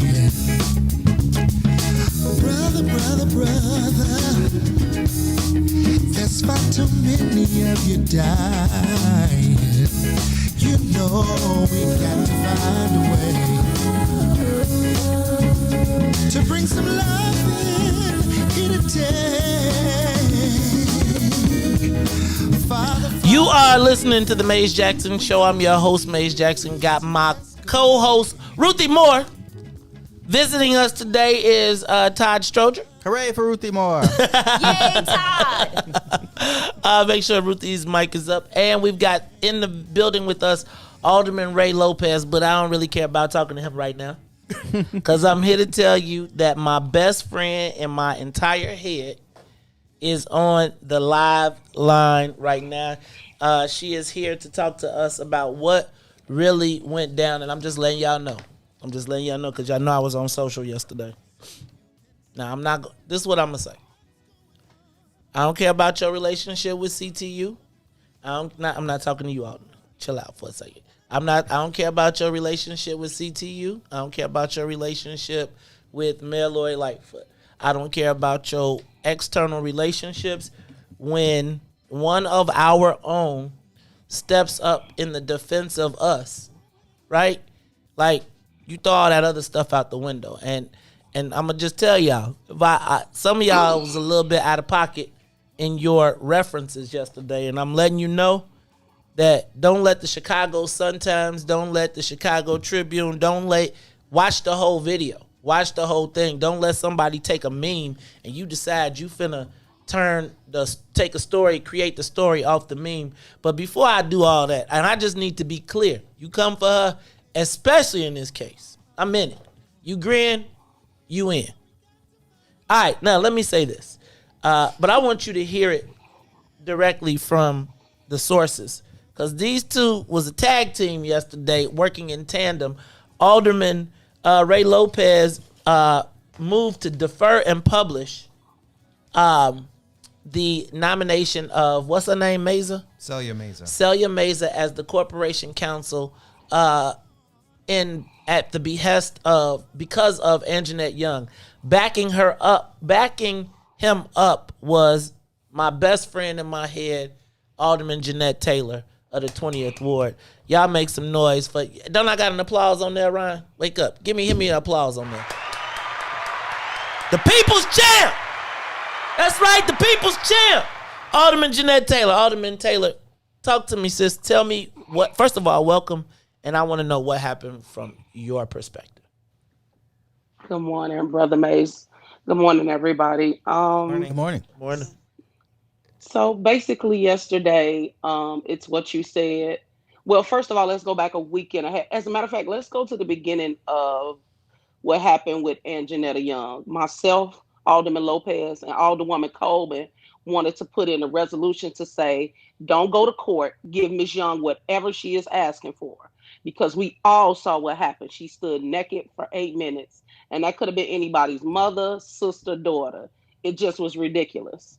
And myself and Alderwoman Coleman were kind of tapped on the hand by the Black Caucus to say, you're supposed to do this with us. And so that was the first issue. And so there were a coalition of women, Alderwoman Maria Hatton, Alderwoman Sophia King, Alderwoman Leslie Harrison, and myself, who went to put together an ordinance along with Jeanette Young and a bunch of community groups. 2 weeks ago, we got word that the Corporation Council called Jeanette Young and said she's not getting anything, no legislation, no money, no nothing. And as a group, the group decided that we would not go public because we wanted her lawyer to negotiate this. Well, it comes up that you stood on stage and actually said to this woman, I feel bad. You cried. You said that you was going to make sure this take care of. And she came up with her own ordinance, which was counterparting our ordinance, which wasn't going to do anything. And we already know that, let's be honest, Lori is the police. Because in her 2 years office, she's done nothing to hold the police accountable. I'm sorry, that's what it is. What have we done since the riots, since anything that has happened in the city that has moved us forward to hold police accountable? I'll wait. And I don't got on my watch today. It hasn't. And so Alderman Lopez said, well, you know, this young lady from Corporation Council is supposed to be appointed today. And it was like, so we appointing somebody to Corporation Council who sides with the mayor. Let's remember, Corporation Council is supposed to represent the city and the citizens. That's not what the Corporation Council is doing. It's siding with the mayor. And so Alderman Lopez DP'd it. I seconded it. If you go back to the camera, you see her point in my direction and say, go to the back. At first, I thought she was talking to Nick Spizzato because he sits right in front of me. And if you notice during the council meeting, he went to recess. So I'm thinking she talked to him and then she goes, no, you. You can clearly see it on camera. It's before she gets off the podium. She walks to the back and she tells me to come back there. We get back there. No, wait, where's back there? One word. Is that the chambers? In the back Where's of chambers? Okay. In the gallery. Chambers. Now, already, right, in the gallery. Now, they already got all the freshman aldermen, which seem to be all the troublemakers, in the back. But they claim they sitting us by seniority. But how is Sophia King back there with us? So that lets you know it's she young too. I'm just about to say. So then we go stand in the back. She has her finger in my face and she's screaming at me. And so when you see my hand go up, I'm saying, get your hand out of my face and lower your voice. That's what I'm doing. Now, while I still got my skirt in my hand because it's long and I ain't want to step on it and I got my hand sanitized. I'm saying, lower your voice. Stop talking to me like that. I am not a child. And she tells me, you just disrespected a woman of color. I don't believe you pulling this and you could have talked to me. And I'm like, stop screaming at me. And she continues to scream at me. And I said, so you know what? You're the problem. I said, ever since COVID, you lost your mind. You don't want to work with nobody. You don't know how to talk to people. Every time we try to do something for Black people in this council, you block it. You block marijuana. You've been blocking DuSable Museum. You keep coming up with your same old ordinance when we trying to get community control over the police. You're the problem. But what you need to realize is you're going to work with us. And that's it. And I said to her, I'm a grown woman. I am not a child. You don't disrespect me like that. So to see on social media Black women that I respect and who don't even know me or know my work come at me like that hurt my feelings. Had my kids in their feelings. Respucia getting into it with Lil Lori. Like, come on, y'all. First and foremost, everybody from 1 to 100 deserves to be respected. And the thought that she walked from her podium to come in the back and disrespect me, that's who y'all need to be checking and talking to. That's number one. Number two, my work speaks for itself.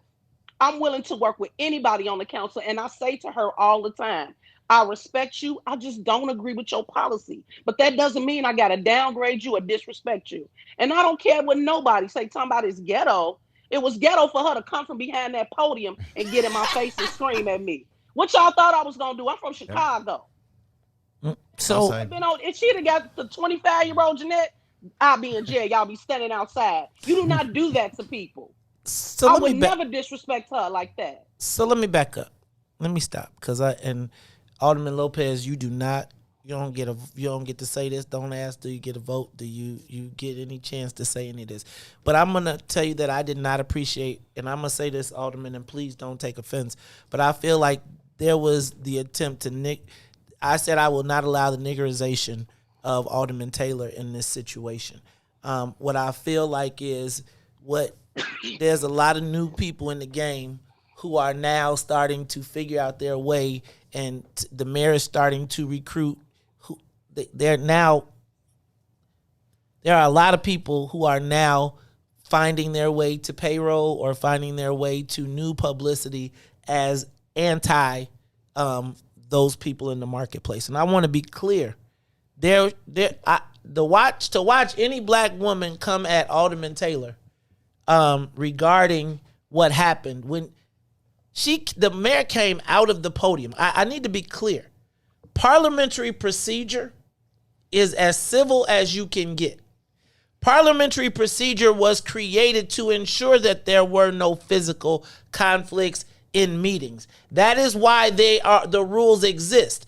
So the point in which the alderman utilized parliamentary procedure, which was only to defer and publish, which meant they had to stop this nomination, this woman that Ruthie just told you in the emails, said that we cannot stop systemic racism in the police department.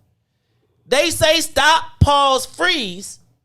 And now we got black folks that purport to be for black folks, but you defending the woman who said we can't stop the systemic racism?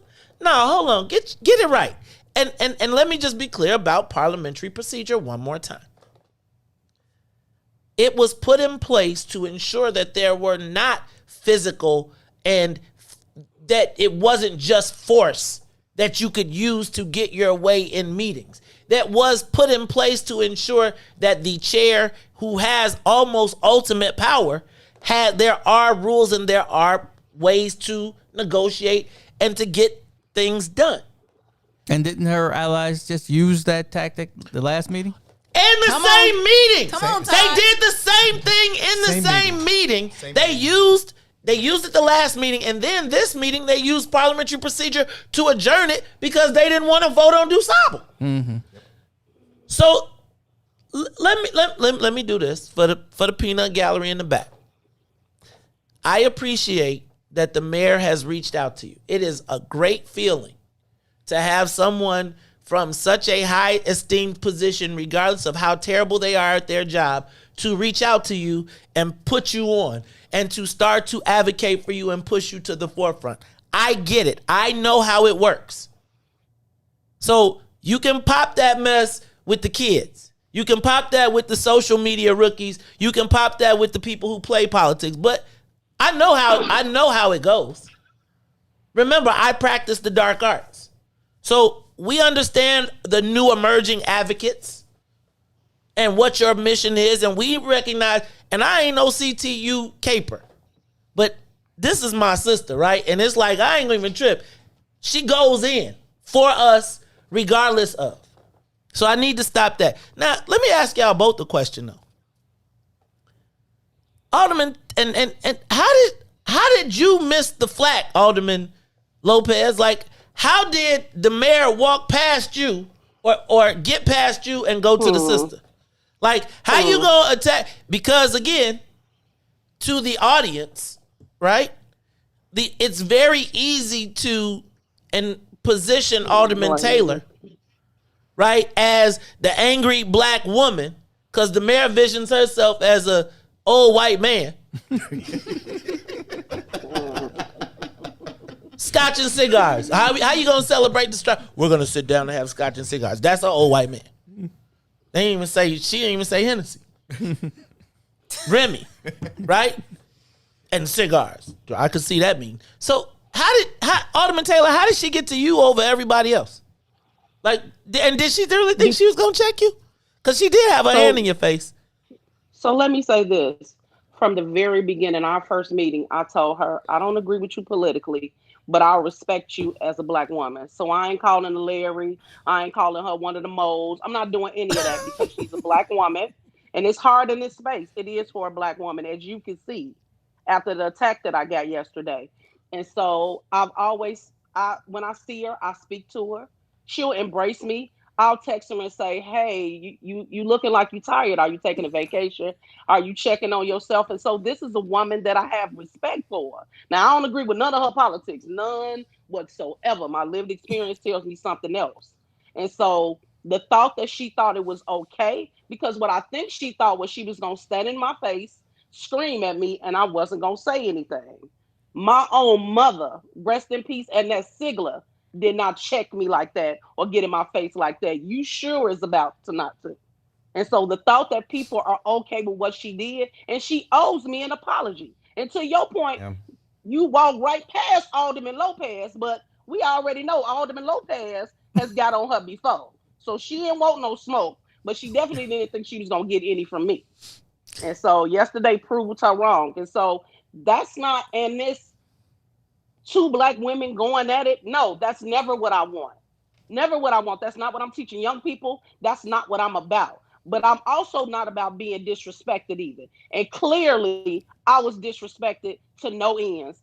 And the folks in the back are the ones that said, like, is she serious? Is that what you doing? And everybody kept saying, are you okay? No, is she okay? Apparently something going on with her.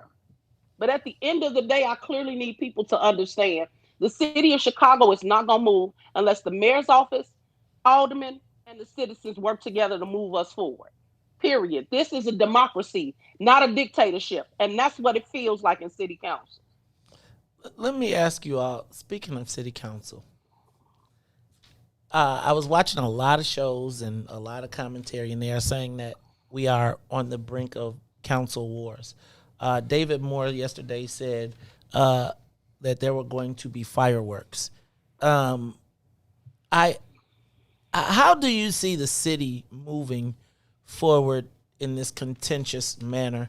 And will we be looking at a 26, 24 vote forever throughout this council? And does the mayor have any clothes? Where is her power coming from still? You know, I think that the media likes to portray that we have council wars coming, but this is not the council wars of 30 years ago. Right. We're clear. This is about, the city council trying to get business done, and as Alderwoman Taylor said, doing it not under a dictatorship. We have rules. We have a manner in which we can operate and still disagree without coming to blows or fighting in each other's faces.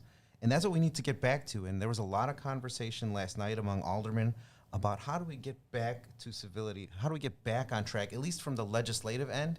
We can't control what the mayor's going to do, but we can control how we act. So there's a lot of conversation going on in that regard.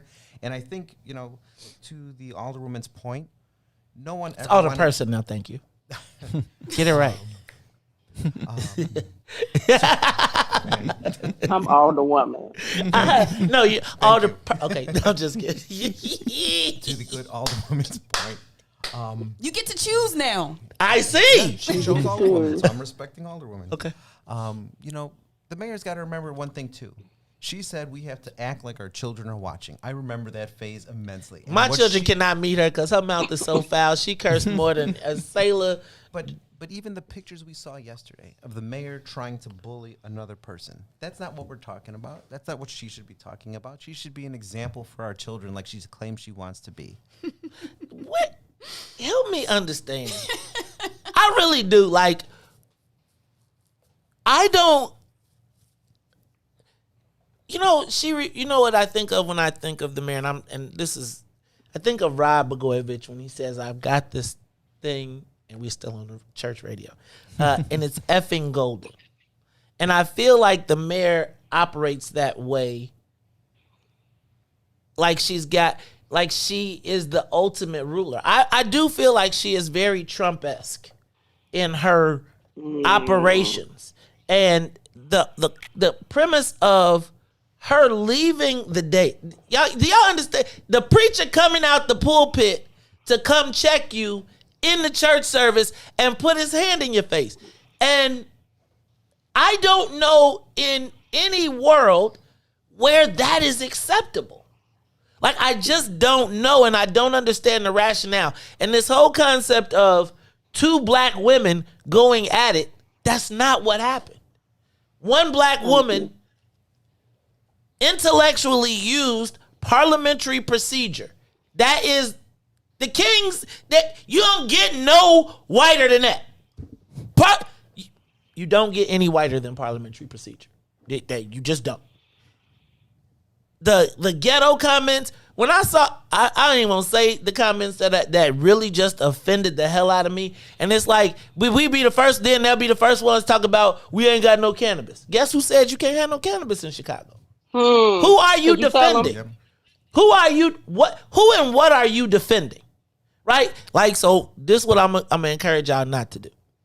I'm gonna encourage y'all not to make me do the Mays Jackson Chronicles where I tell you how everybody gets paid and why everybody takes the positions that they take. Because I can do that. I could break it all down. And when you are now funded, y'all know I did this game. And so I'm going to avoid calling you out today. But I'm going to tell you that if I see any more stupid posts like that, we gonna put you on the Summer Jam screen, right? And we gonna Summer Jam you, cause it was, and the black women of it, black women, yeah. This is what I say. You know how I used to tell y'all when we be in a fight and somebody always want to hold me back. Don't hold us back. Go get your girl. Who is talking to the mayor? Like, who is talking to the mayor and saying, "This is okay"? Who are her validators? Who in the grand scheme of things, and I'm gonna ask both of you all, who does the mayor listen to? Who does she talk to? Who are her advisors, or who does she listen to? Apparently nobody, because that's why she keep changing staff. Look how many people done left the mayor's office. Nobody, apparently. I've had 3 IG people since I started. Nobody. Nobody that I know of. And we can't operate that way. Let me ask you another thing. Alderman Taylor, you said something earlier. And I'm gonna ask you, Alderman Lopez, if you agree.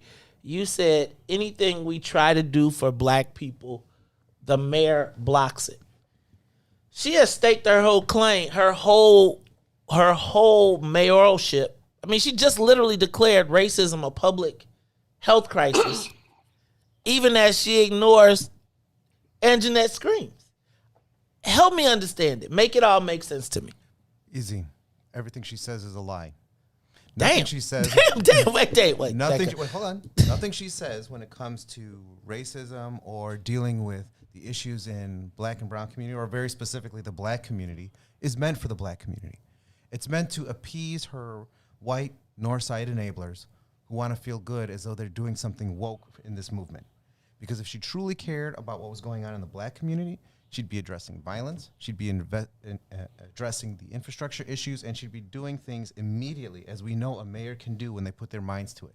There isn't a thing that's being done right now that hasn't originated from Rahm Emanuel. Show me something that she has done as mayor to help the black community. We got a reparations committee that's met once. Wait, we was hailing that though. Okay, but we also got a reparations committee that has a co-chair that is not reparations eligible. Eligible. That's it. Good job. Thank you, Ruthie. What should black people be expecting over the next year? Because I think next year is campaign time, and I gotta ask: are we planning for the future? Let me back up. I'm gonna say that because that's probably a good one. Where are you all with the remaps? Because I got a sneaking suspicion that between you, Stephanie Coleman, and Alderman Taylor, some kind of way that's gonna be one ward, right? They gonna turn that into one ward, and they gonna try and fix it all. Where are we right now in the city of Chicago with the remap? Because oftentimes I hear part of the reason that nobody is talking back to the mayor is because of their fear of her on the map. Aldermen control the map. So they should not have any fear when it comes to talking back. Well, hold it. Alderman control. When have aldermen? Show me an example of when the aldermen have controlled really any, even the all. I mean, they have mapping purposes. It's always been them. Okay. I mean, but I think that when it comes, we ain't got Dick Mel no more. Well, or you don't have Ed Burke in that room either. Don't. You can have Wagaspack, Michelle Harris, and Sue Garza. Oh, sheesh. Who's gonna hold us down? Who's holding the black people down? All right, let me ask you a question. Here we go. Who is holding the black people down in the city council? I'll start with you, Alderman Taylor. Who are the aldermen that are holding the black people down in city council? And how will we know? How do we know? Look at their votes. Look what they vote against. Look what they vote for. Go back to marijuana. Go back to the votes on marijuana. That clearly tells you. People give elaborate speeches about being black and black power, but they voted against their own interests. What I will give Jason Irvin credit for was he tried to stop the vote. And Lori again did what she wanted to do. Go back. What is it about us that you see standing up, advocating for our own people are far few? You got your Anthony Beale. You got Sophia King. Look at their votes. Stephanie Colvin. Look at David Moore. You got some black people who act. Look at Leslie Harrison. Despite what people think, look at her votes. Alderman Lopez, you really not supposed to get. Uh-oh. I'm just gonna votes lately. Look at who? Emma Miss votes. Okay. I'm vote. Them votes been different.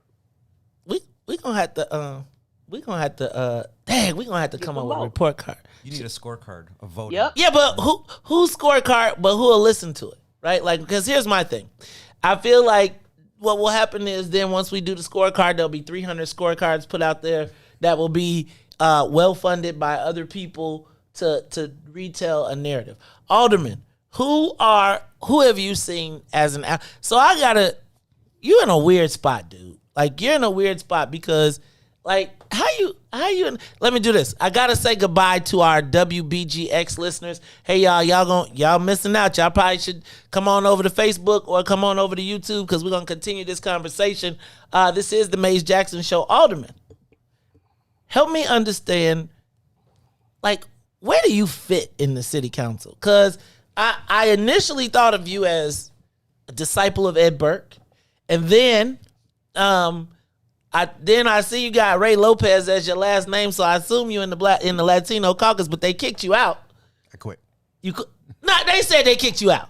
Well, a resignation does not mean you get to kick me out. Why you desert your people, man? Are you disloyal, man? I talked to Luis Gutierrez. They got a thing about you, dog. I know. What's going on? From Puerto Rico just to get me. Because he came back to run for mayor too. But help me understand, Alderman Lopez. Where do you fit in this whole political game? If I don't fit in either caucus, that's fine because I have both constituencies in my ward, and I'm not going to play one against the other. I'm not going to play black versus brown like so many individuals like doing. I represent both, and I know we can all exist under one house as we do in my ward, and that's how I choose to operate. Which is why some days I'll be with Latinos on certain issues, some days I'll be with Black Caucus on certain issues. You have to, in my opinion, you have to be fluid when you represent all people. Huh? I heard that, Alderman Taylor. What we gonna do? Yeah. How we change this? How do we get to a place where black people become a priority for black people? Because I'm nervous about this.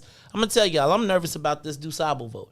And can I back up? Because this is not, to me, the hill to die on. This would not be a hill that I felt like we should die on. But I do feel like they done already ran from $0 to $40 million plus a statue which means to me there's a lot more money in this thing than we know. And I feel like we can negotiate a better deal. But help me understand what's going on with this DuSable. Do we think it passes? And if it doesn't, what does it say? If we was naming this Trump lane, it would have been done months ago. This is about the first black man that discovered Chicago. And you know what type of city we live in. We are not the majority anymore. And so that's what this is about. Nothing more, nothing less. Calling it DuSable Lakeshore Drive, that's not what the community asked for. That's not what the Black Heroes Coalition asked for. That's not what we've been talking about for almost 2 years. And so this is a disrespect to people who believe in government. This is a disrespect. I used to say all the time, if the city council would just listen to the community organizations, they write the ordinance, they did the homework, it's their lived experience, they got the study. We can have legislation that helps folks and doesn't hurt another set of people. And so for me, you're on point with those report cards, because as Black people, we forget. We too busy trying to just be Black, so we forget. We need a reminder of how people vote. We need a reminder who didn't stand up for us. We need a reminder who was stabbing us in the back while smiling in her face. So you all are on point like that. And we got to start doing a better job at teaching folks about government. Man, cause can I tell y'all what? One of the biggest challenges with that is that because people don't know government, there is so many people who can play on the misinformation. Absolutely. That's why you saw the direction of the conversation happening yesterday.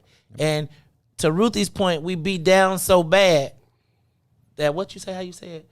That, like she said, we just trying to be Black. Right. I feel like we down. So y'all got to be cognizant of what's happening right now. I am very concerned about the fact that to me, this mayor has been the perfect foil to completely disenfranchise us in this city. She is able to put on the mask, walk into all of the rooms, play the role of the Black person while all the time digging us out from inside. Hollowing out our infrastructure, hollowing out the remainder of what we have left with the guise of being declaring a public health crisis and racism, and again, raising the flag while at the same time shooting you in the back, right? Raising the flag for claiming Juneteenth at the same time trying to undermine all of the DuSable efforts. And it becomes challenging because I think our people are so inundated with media that they don't really have trusted sources anymore, right? We don't have Ebony. We don't have Jet. We don't have The Defender. We don't have any, and that's by intent. And there's a reason that remember when they said the mayor was only going to do Black interviews for her station? The Blackest station in the whole joint. The Blackest, what's in it for the Black people media, and we ain't seen no parts, no hide, no hair. They are spending hundreds of millions of dollars to quote, because they want to inform the Black people that have died from COVID. We see any money? Right? Nope. Most trusted source. So I just need for y'all, and it's like we get impressed with like the memes. Right? Y'all got a meme. Somebody took a meme and y'all threw the sister on the board, didn't even watch the whole video.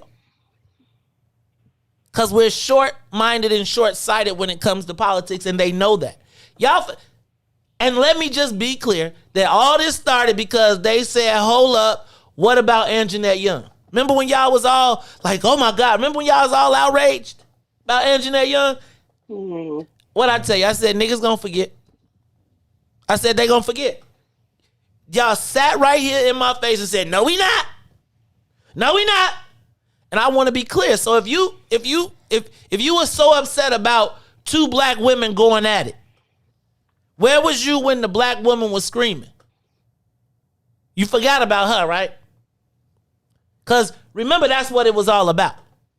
The defer and publish was because they wanted a settlement for Jeanette Young. How much was her pain worth? I was watching Chicago tonight. They was like, and they're fighting over a couple $100,000. That woman should have $10 million. And if they approve $10 million, I don't think there's nobody Black that's complaining. Cut the check.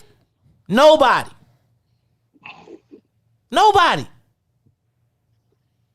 And anybody that is saying that they got a problem, we should be looking at them cross-eyed, i.e. your mayor. Hey, I want to thank Alderman Jeanette Taylor, who remains my best friend in my head. And I'm going to tell you, I'm going to make her my best friend in real life, for real talk. Because, y'all, we're going to have to, the forces of doom are going to be trying to work against us. So we're going to have to figure out these alliances and really try to make sure that we are clear about the people that are for us, making sure that we are ready to defend them. And I'm going to tell you, Ray Lopez is probably has every characteristic that I talk the most smack about, right? I mean, he's gay. He is, LGBTQ+. He is also Latino. He also took a black ward and turned it into a Latino ward. And yet and still, I find myself saying, we got to keep building.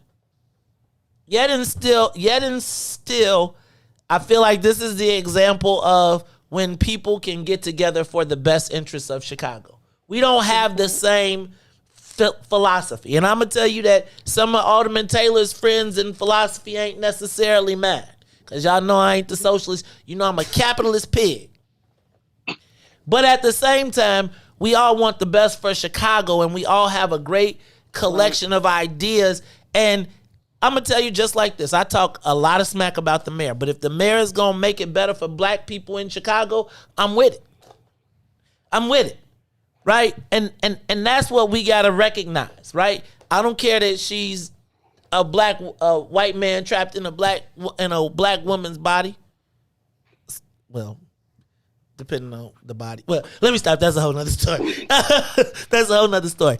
But I'm saying that, guys, right here on What's in It for the Black People Media, and I'm going to tell you, I started out with Alderman Lopez in a fight. We was going to fight. And now I feel like he is one of the most trusted sources that we can rely on in our community to give us a straight dope. So I want to thank both of you all for coming here. I want to thank you all for taking time out to tell your story. And let me do this, though. Before you go, is there anything that you all specifically want to share with our audience? And I also want to let you know you have an open door. You don't have to wait for me to call. Like, when that happened, you should have hit me. I would have came live and we would have did our story and we would have had this thing already bottled up. But this is also, you all both have a welcome spot here. Anytime you got some news you want to break, you can. I'm going to start with you, Alderman Lopez, if there's anything you want to tell people. And then I'm going to go to my best friend in my head for the close. I think that I'll just close on this. Just trust what people do, not what they say. What Alderwoman Taylor said, trust us by our actions. There's a lot we can accomplish, but people talk a whole lot of good game too and produce absolutely nothing. That's got to change. And I think we're seeing the beginning of that right now. Hey, man, little birdie been telling me you think about running for mayor. Is that true? You better start talking to Walter. Look, that's not a little birdie. That's Drew. Be like, hey, let me tell you, I think your boy. No, just playing. Alderman Taylor, good host. My best friend in my head, people's champ from a long way distance, true freedom fighter, warrior, man, from the hunger strike right now to fighting for our sister Jeanette Young. What you got to tell the people before we go? First of all, thank you all for standing up for me yesterday. It was really hard to watch black women throw me up under the bus, and didn't know what happened. And some of those women could have picked up the phone and called me. At the end of the day, I'm going to say what one of my favorite comedians of all time said, Paul Mooney. Either we going to hang together or we going to hang together. Mm-hmm. Well, damn. Wow. Can we pick which one don't involve a rope? Because I want that one. Hey, y'all, this is the Mace Jackson Show. Thank you to Alderman Jeanette Taylor of the 20th Ward. Thank you to Alderman Ray Lopez of the 20th Ward. Of the 15th Ward. Y'all, don't let a meme decide how we going to deal with our people. We can't do that ever again. I'm just telling you. It's the Mace Jackson Show. We're going to take a quick break and we'll be back. WIIFTBP.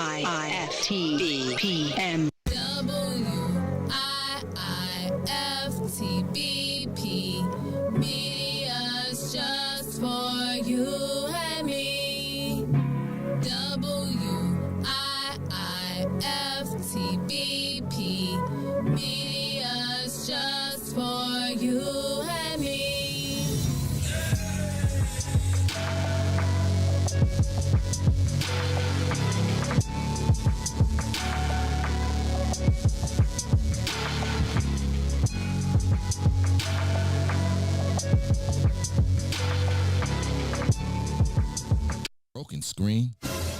system?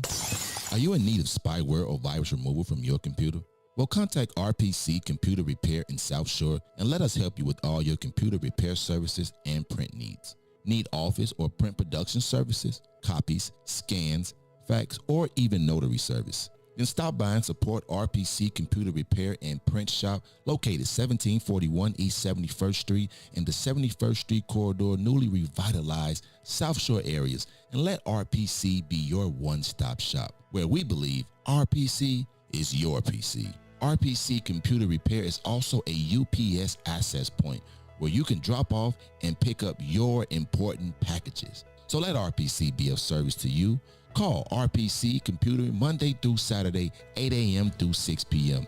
at 773-966-4457. That's 773-966-4457.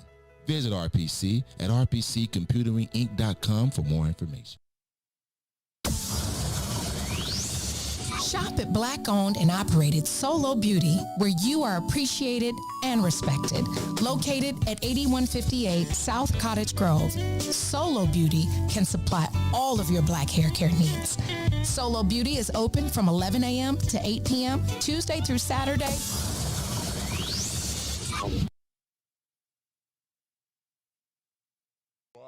For Ruthie Moore, for Todd Stroger, I am the host of the Maze Jackson Show, asking every single day, what's in it for the black people? And if you don't like it, you can still tell them Maze said, Mayor Lightfoot, man, we ain't accepting that. We ain't accepting that. Let's go. Yeah. Let's get down to business and go ahead and address the facts, man. Lightfoot seems more lesbian than black. Rahm Emanuel's another case. He was just as tired. 50 closed schools left much to be desired. Police had Jeanette naked on that body cam. They suppressed the footage so it couldn't touch a lot of hands. Reminds me of that 16 shots in that cover-up. Both of them similar, so I went and dug it up. George Floyd killed, a lot of riots happened in the town. Southside burned and they wouldn't let them bridges down. Grandmother sick, need a prescription and plus a couple groceries. You gon' have to travel just to get it now. COVID-19 out here shutting all the business down. Not enough SBA loans to even give around. So many failed businesses that you could put them in the pile. If you don't survive the pandemic, it's gonna sit you down. We sing, dance, play ball, entertain, and crack jokes. Government infested black neighborhoods with crack smoke. System that milked us so bad, we got lactose. Still trying to find out what's in it for us black folks. We sing, dance, play ball, entertain, and crack jokes. Government infested black neighborhoods with crack smoke. System that milked us so bad, we got lactose. Still trying to find out what's in it for us black folks. Shout out to Willie Wilson, hope one day you get to send it.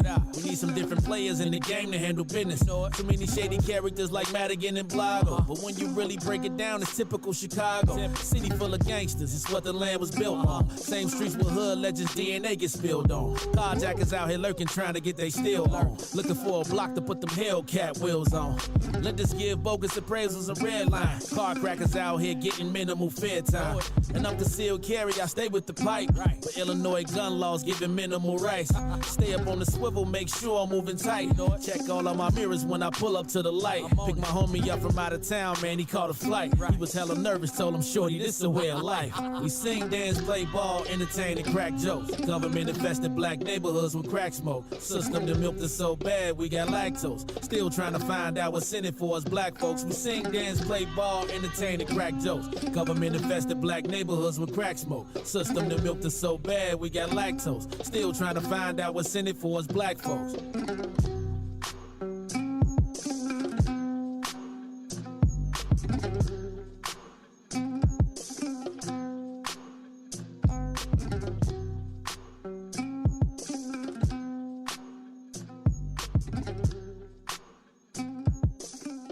Wake up, Chicago! Wake up, world! This is the Maze Jackson Show. I'm your host, Maze Jackson. Got my co-host, Todd. Nope. Ruthie Moore. That's right. Ruthie Moore is the new boss in the building. You know, she took your spot, Todd.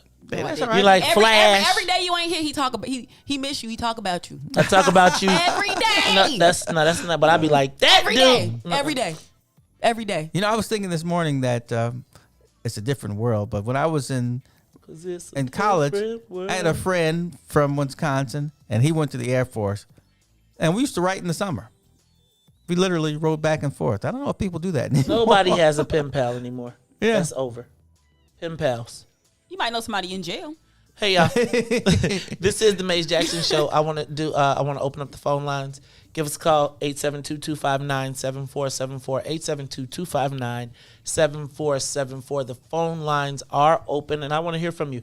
What'd you think about Alderman Jeanette Taylor? What'd you think about Alderman Ray Lopez? Give us a call, 872-259-7474. Shout out to Ruthie Moore, my co-host. Shout out to Todd Stroger, who is in the building, as well as DJ Leron. DJ Leron is a multifaceted entertainer. You know, last week, Leron was making salami flowers, and he went from making salami flowers to photographer to setup man to now being the board op. Leron is a millennial of multifaceted talents, and shout out to him for coming in this morning to fill in for our beloved Sonia Escobar. Now, the phone lines are open. Give us a call, 872-259-7474, 872-259-7474. That's not my radio. I know we're no longer on the radio. So but if you are listening or watching live, I'd love for you to call in because I'd like to know what you thought about Alderman Taylor and Alderman Lopez. I'm going to start, though, with Ruthie Moore. What you want to know? I want to know what you thought. I love a good primary source, and I love to hear things from the horse's mouth. And Alderman Lopez and Alderman Taylor, their actions have been speaking for them. Mm-hmm. So when they say things out of their mouth, I believe it. And it's really that simple. Ain't that simple? When they say what, I love not, when black people say what you say out your mouth. Like, where you going to say it out of? Maybe people be talking out their butt. Hello. That could be. The side of so their what neck. You say? Where do people talk out of? The side of their neck, out of their A's? Out of their pockets. Talking out of pocket. Yeah. Okay. Some people use their heart. Some people use their spirit. And some people always match up. So their actions and their words are righteous. Got it. And that's a rare quality in politics and elected officials these days. So when you have elected officials that you can literally believe the things that they're saying out of their mouths, we got to support them. Because they ain't coming at them for no reason. I'm just saying. Todd, talk to me. Alderman Taylor, Alderman Lopez. Talk to me. No, I guess I agree with Ruthie. Yes. In the sense that we know where they stand. There are 50 aldermen, and some of them, they don't really say, I'm kind of going this way. They're just kind of there, and there's not a lot of scrutiny, as I see it. Are they troublemakers though? What they would say, good trouble. There's good trouble and bad trouble, right? But no, I don't think they're troublemakers. I think they have a side they want to be on, in the sense that this is what I stand for. Yeah. And if you're not doing something that's for that, I'm going to speak up about it. And as, Alderwoman Taylor said, she's not out to just fight. She's actually trying to do something. This isn't just, I want to fight with Maze Jackson all the time. He's got an opinion. I got an opinion. Same as her and the mayor. But see, that's why the mayor tried to appeal to that, but it didn't go. Yeah, as but planned. does the mayor have any credit in the bank to be able to appeal to? She thought she did. No, not with I told you the mayor's finger be pointing. But see, like that. It's all about optics. That never worked well with me. But see, think about it. The mayor never wants to appear to be weak. All eyes are on you and one of this important city council meeting. So you got to go check the Negro. But that's the part of the optics. It's not just for the white people though. The white people optics. That's what I said yesterday. You know what? Can I read my post on this? I'm gonna read it because I felt like I was. And she was defending her corporation counsel. Her Latina corporation counsel using a black woman as the shield to do it. But if they were that close, you have those arguments in private. You pull me into the chamber and you say, "Here, let me read what I said yesterday." Alderman Taylor used parliamentary procedure, which is well within her rights as a city council member. Moreover, She seconded or concurred with the motion that was made by Alderman Ray Lopez. As bullies do, the mayor tried to pick who she assumed would be the easier target, Alderperson Jeanette Taylor, and proceeded to walk up on her and tried to punk her. Get past the memes and watch the video. I'm not going to let us niggerize Alderman Taylor. She used parliamentary procedure and the mayor left the dais and walked up on her, and you're trying to make it both people did something wrong? I call BS, honestly. Parliamentary procedure is as official as you can get. The mayor used it last month and this month to block Dusable. Somebody else uses the same book, and now she's attempting to get physical and in the alderman's face. Here's my kicker. It appears that the mayor is mad that white people found out that she's not the only Negro who can read. I felt as though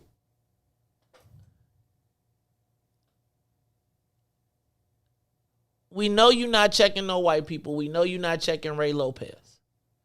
The last person that you can check, or at least to save face amongst white people in the place, is to go front this black woman off.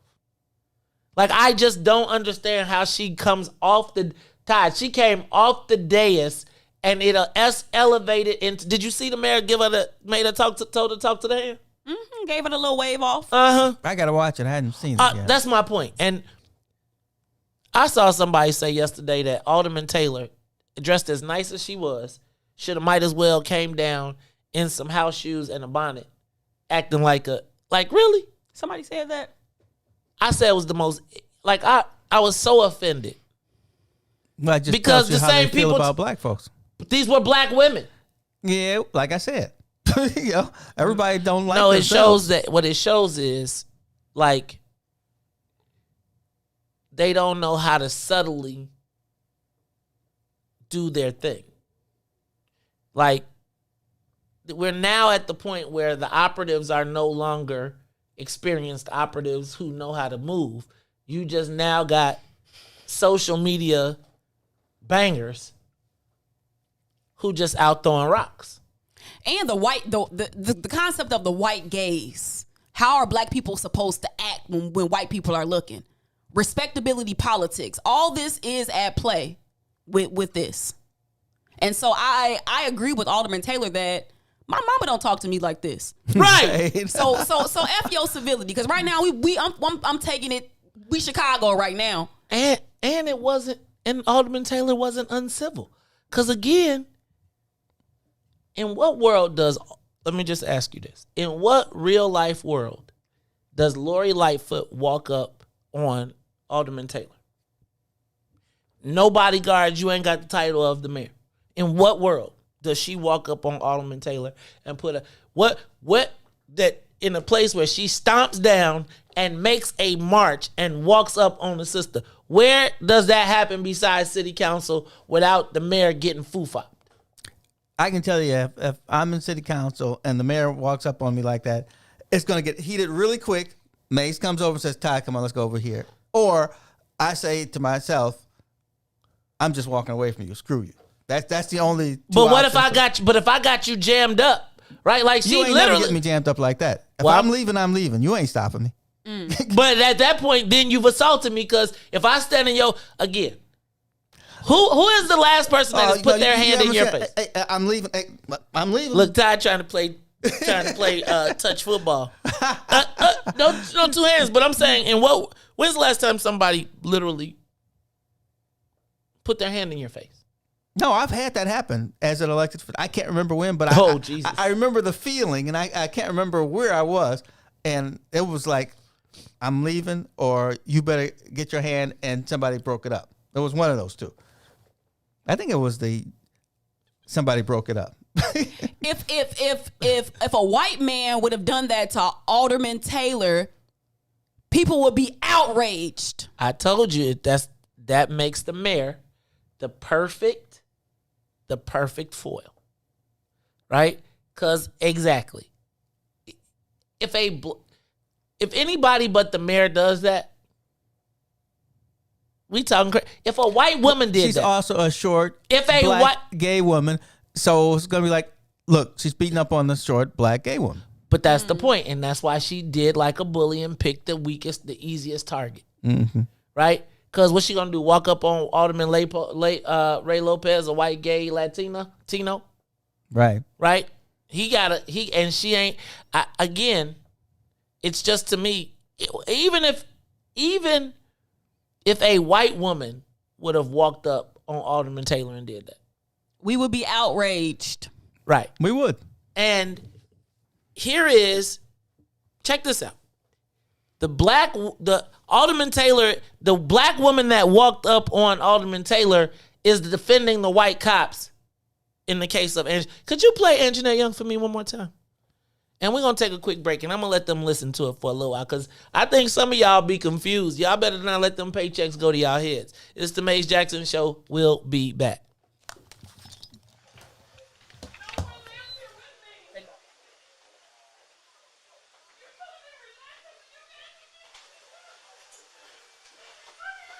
I'm going to lift this bed, right? Just make sure it's too low, right? Good.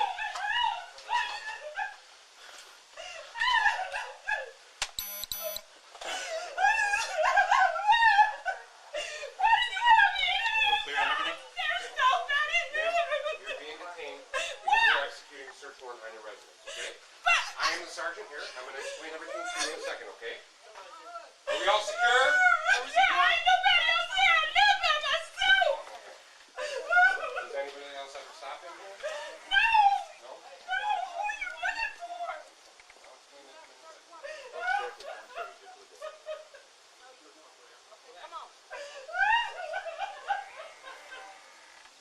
Are we good back there? Is she covered up now? She covered up?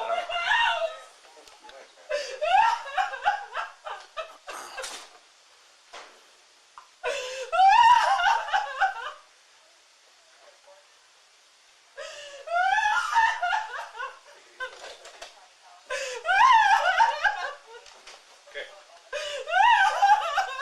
Check, just right here. Just move that over so we can get her down, so we can get the pre-photos done. Is your bag? Everything here is mine. I live by myself. Nobody else lives here. Let's check this, make sure there's nothing here that we can consider. Can I please call somebody? Hang on, man. Relax. You telling me to relax and y'all to come in my house like this?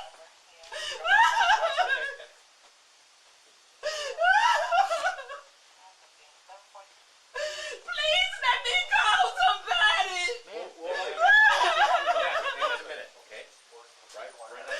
You need to tell me what you're looking for. What are you looking for? We're getting the paperwork for you, okay? Where's the paperwork? Sergeant's getting it. Sergeant's getting it. Hey, guys. Hey. Move this young lady over. We're going to take a picture. Wait a minute, what are you? Wait, oh my God, no, I have to call somebody. This is not right. I don't even know what you're doing. We'll explain to you what's going on right now. Well, please explain. You come in here, you kick my door in, you take pictures and stuff.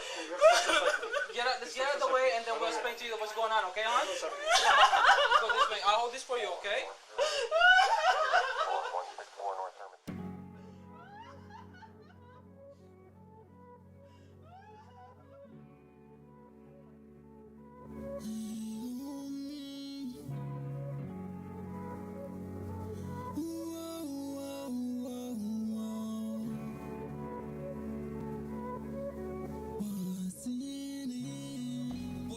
For the black people, cause economically we are not equal. Waking up to last, can't doze no more. I told y'all this, that dangerous show. Don't go to church if you ain't trying to help us. Don't even try to be around and can't protect us. We see the lies of the politicians. We need money, no symbolism. It's Maze, and Sonia, and Ruthie, and Todd, explaining how we all come from God, giving us tools to beat the odds. If we're united, our movement gon' start. They ain't tryna help us, they ain't tryna do nothing. We gotta do something, we gotta stop running. It's time to confront the problem. Really, you expect your oppressor to solve us. What's in it for the black people? All the lies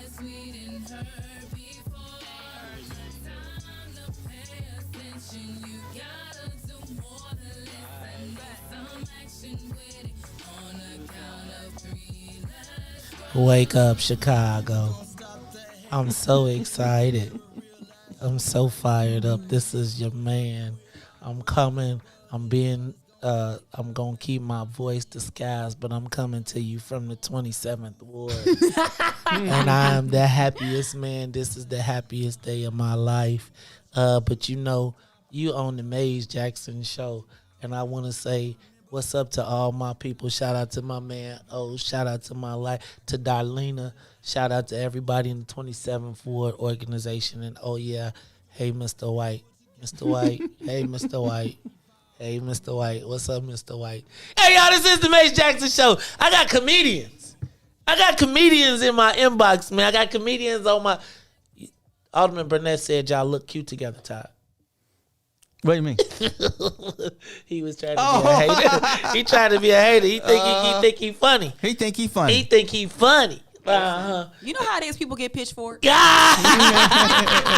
I'm just playing. Can I get some dick? Hey, yeah. I'm just playing. Look, we gotta go to the pitch. Look, y'all gotta come to the pitch. No, I'm gonna stop.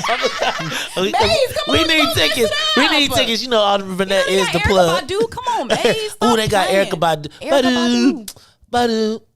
Badu. I can't wait to go check that out. All right, y'all. This is the Maze Jackson show. That's we got people listening everywhere though. You know they was listening at City Hall this morning, right? you know we was up over like 340 live viewers just on Facebook. Wow. Just on Facebook. No, that's people wanted to hear directly from the parties involved. The media is all about propaganda.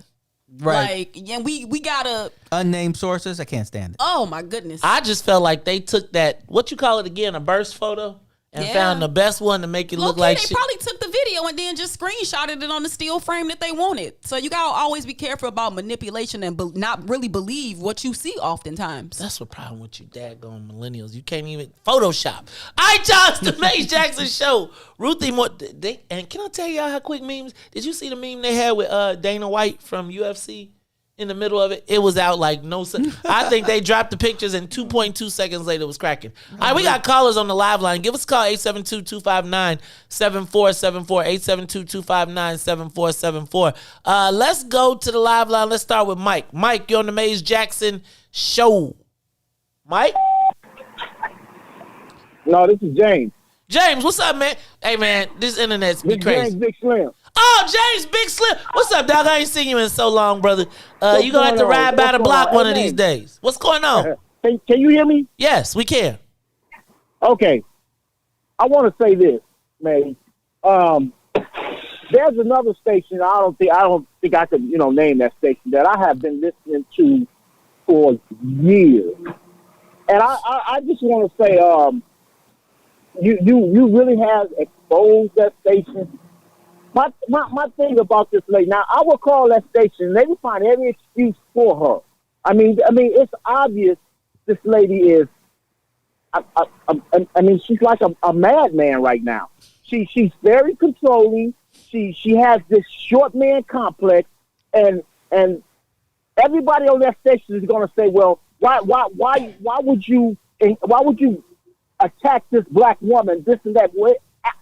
If you, the mayor went after her, went after the alderman, and it's just I don't understand how they could justify this lady and how she's running this city. It's obvious she don't have no compassion for the black community. She is just the perfect politician. She's going to tell you what you want to hear. She's going to appease the black community, but you know where her loyalty lies, with her actions. I mean, come on, man. Now I'm going to listen to the other stations after I listen to you, and it's going to be amazing how just because she's black and gay, we supposed to back off on criticizing her. If that was a white mayor doing the things that she's doing, oh my God. She is the perfect tool to dismantle us from Chicago.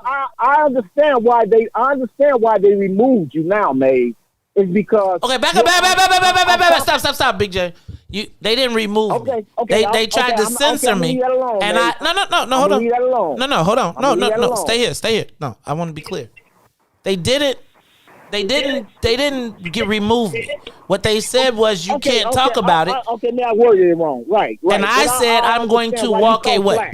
I understand why you called flack like you did. Right. It's not because you was being disrespectful. It was because of your truth, and you was shaking things up, man. And I don't think that's really what that station is about. It's more so about talking and listening. I don't think they really, because it seems like they're so tied in to the politics of the city and to the people that it benefits. And I think they're one of them beneficiaries of the other politics. That COVID money good, boy. That COVID money paid for a lot of... Let me stop. But I appreciate you, James. And I appreciate you always sticking with me and supporting me, brother. And I always appreciate you. Man, come by the crib, but come by this week. I'll be around. Let's take the next call. Next call, who we got up there? Frank? Turn that down for me. Frank? We got Frank on the line? Frank. What's up, brother Frank? How you feeling, man? Hey, hello to everyone. Good morning. Brother Mays, welcome to Black Owned Media. Okay, this is what you can see with someone's for real. You got them on the very next day, and I applaud you and them for coming on. Listen, my people, anyone who cannot see that this mayor was totally wrong in what she did, and Jeanette Taylor was totally correct in how she handled this situation. You know what I'm saying? If you're on Mayor Lightfoot's side, you are the enemy. Okay? I hope this alderman, her and Alderman Lopez, continue to call this man out when opportunity presents itself, not just put the Jeanette Young debacle, but she went down the list. Stay on her like Karen Lewis. This reminds me of Karen Lewis going toe-to-toe with Rahm Emanuel. Every time he stepped on the line, they had to cross it. She should stay strong. We are behind her 1,000%. Okay? And I'm telling you something. If her or Alderman Lopez decide to run for mayor, I'll vote for Alderman Lopez over Mayor Lightfoot. Okay? She handled this case exactly the way our beloved Ruthie Moore would handle it, the same way. No, you ain't gonna step me like that. I'm gonna put you in your place. Thank you, Alderman Taylor. Thank you, Mayor Jackson Show. Y'all keep doing the great work. Thank you, guys. Thanks, brother Frank. I appreciate that. We appreciate the call, man.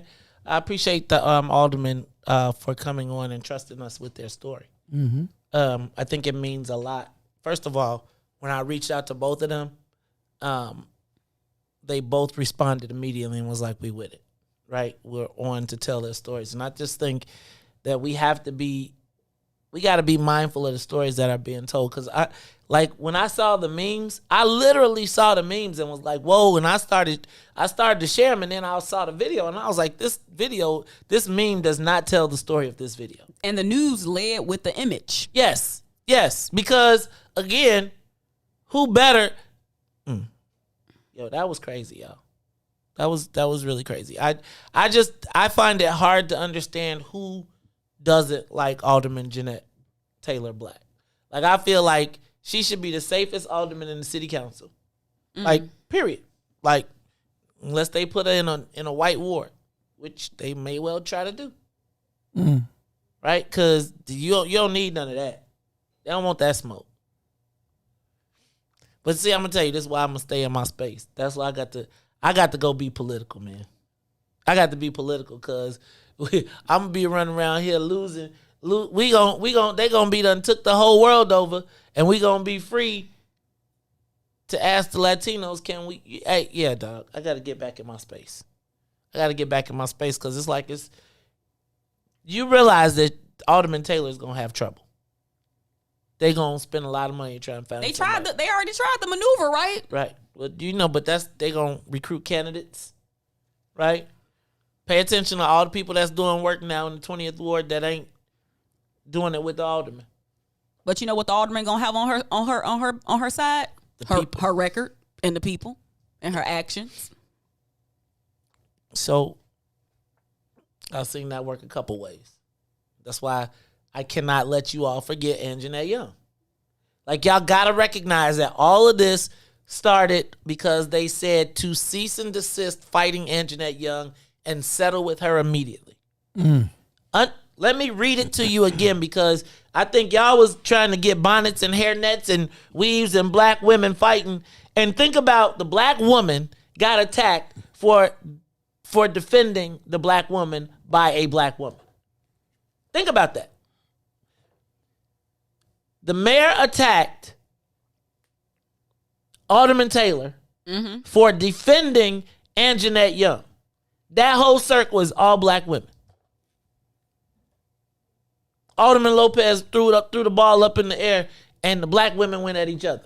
Well, you know how most of the time, sometimes elected officials act like their hands be tied, like, oh, but I think this was a perfect maneuver when we think of what does it look like to actually stand up for black women with your position of power.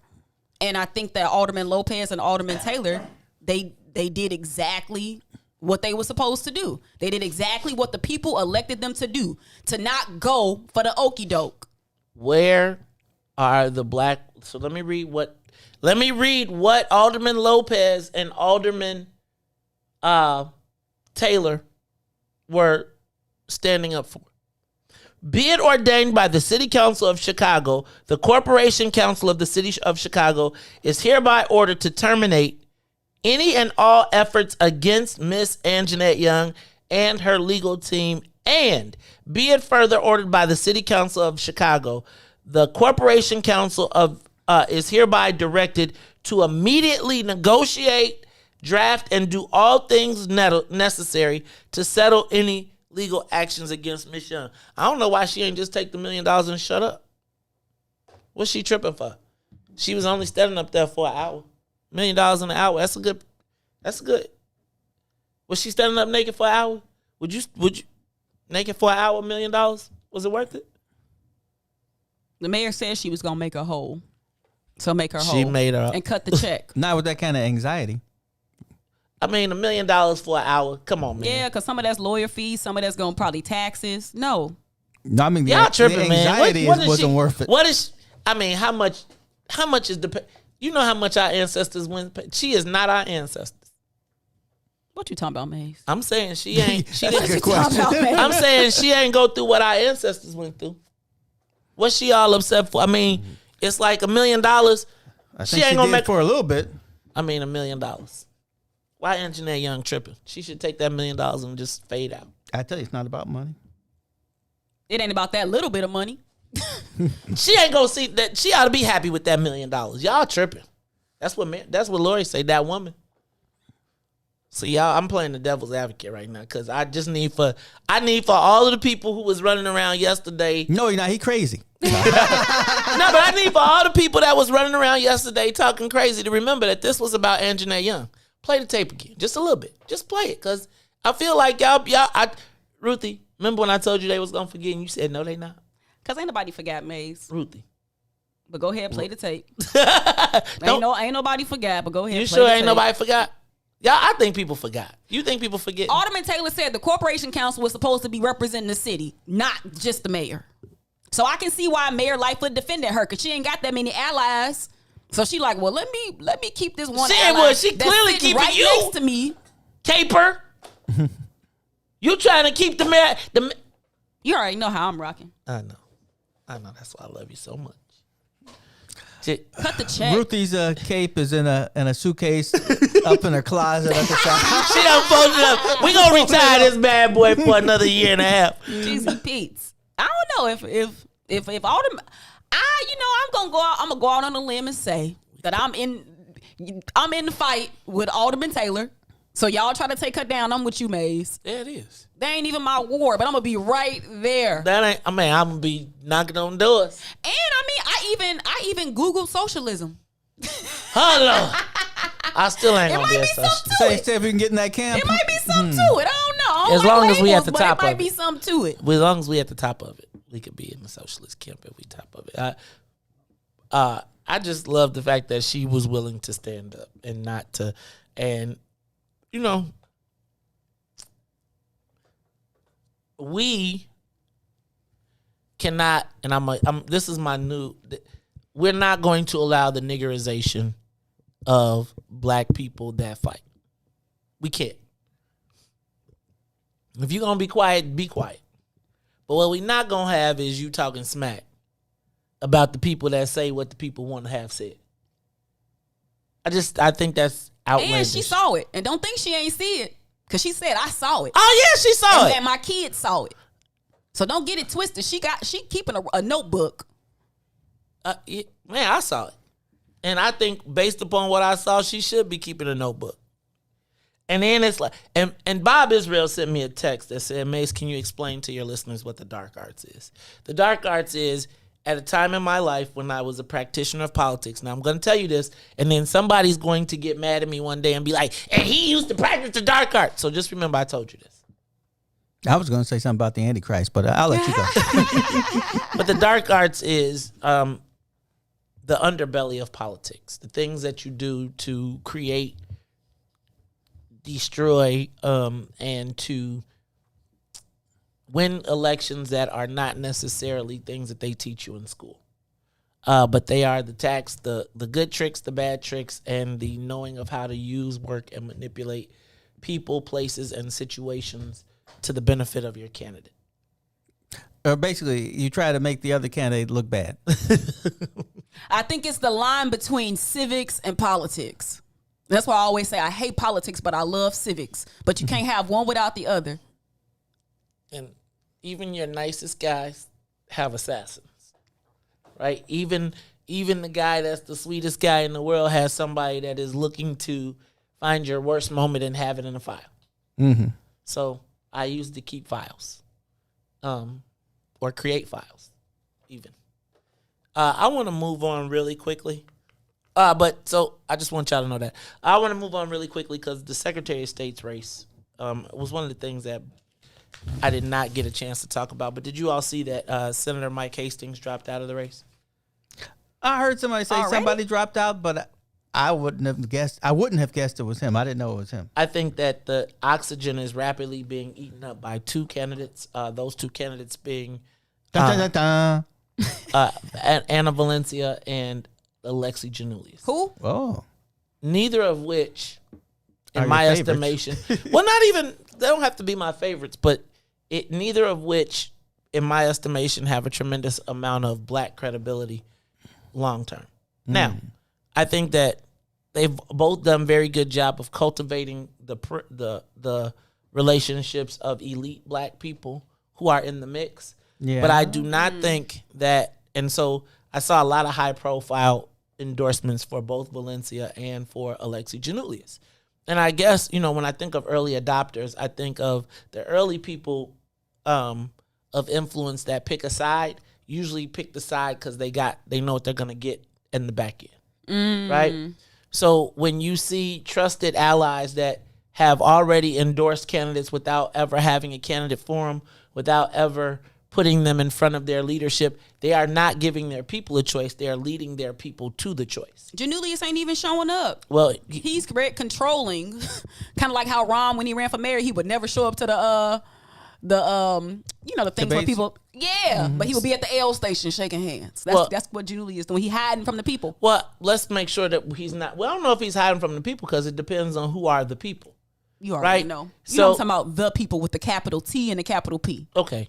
And so from my standpoint, who is organizing the events? So when I see these great people such as like esteemed pastors in our community already jumping on board for a Latina candidate without even talking to the black candidates, or I don't know what they've done, I'll be curious to know what they made their decision on. Right? So,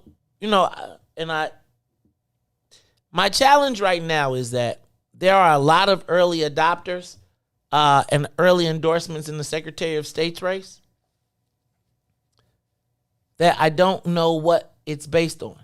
And because of their perceived sphere of influence, I have questions. And especially when preachers are involved early, I got extra questions. Mm-hmm. Because again, if signatures aren't due until February and you are now endorsing in June, what did you base the endorsement on? And has that been shared? And why are you putting your weight behind someone in this space. And so I want y'all to be thinking about these endorsements, because remember, I told you the whole premise of these campaigns and why Mike Hastings, in my estimation, got out is because of the sense of inevitability, right? Where you start lining up these big names of people who supposedly represent the interests of large groups, but really, who do they represent? Right? When you look at the black people that have endorsed either Alexi or Anna Valencia, what have they been able to acquire from them that demonstrates what they were able to give back to the community? So like if Alexi's been out of the game for 20 years or for 5 years or 8 years, and you're now endorsing him for treasurer before he's even made the rounds, well, what is that based on? 4 years ago, 8 years ago? How did we do during his last reign? I'm guessing it's based on you were with him before he fed you, and you figure he's going to feed you again. And if he wins, it's the Secretary of State. Man, he can't get That's much a big bigger. plate, right? Yeah. So, again, what the preacher's getting? Positions. Okay. Secretary of State has a ton of them. But brokering our space. I mean, I'm saying, should the preachers be broke? We got a murder crisis going on right now. Go save the souls. All I'm suggesting is right now is before we everybody has a lane. Right. The preachers are consuming the lane already, and I just think we gotta teach these white candidates and these people that are invading our community that just because you got 50 pastors on your team, don't mean we rocking with you. And I don't care how nice. There's some pastors. I'll be honest with you. I'm starting to get frustrated with the pastors that we know, that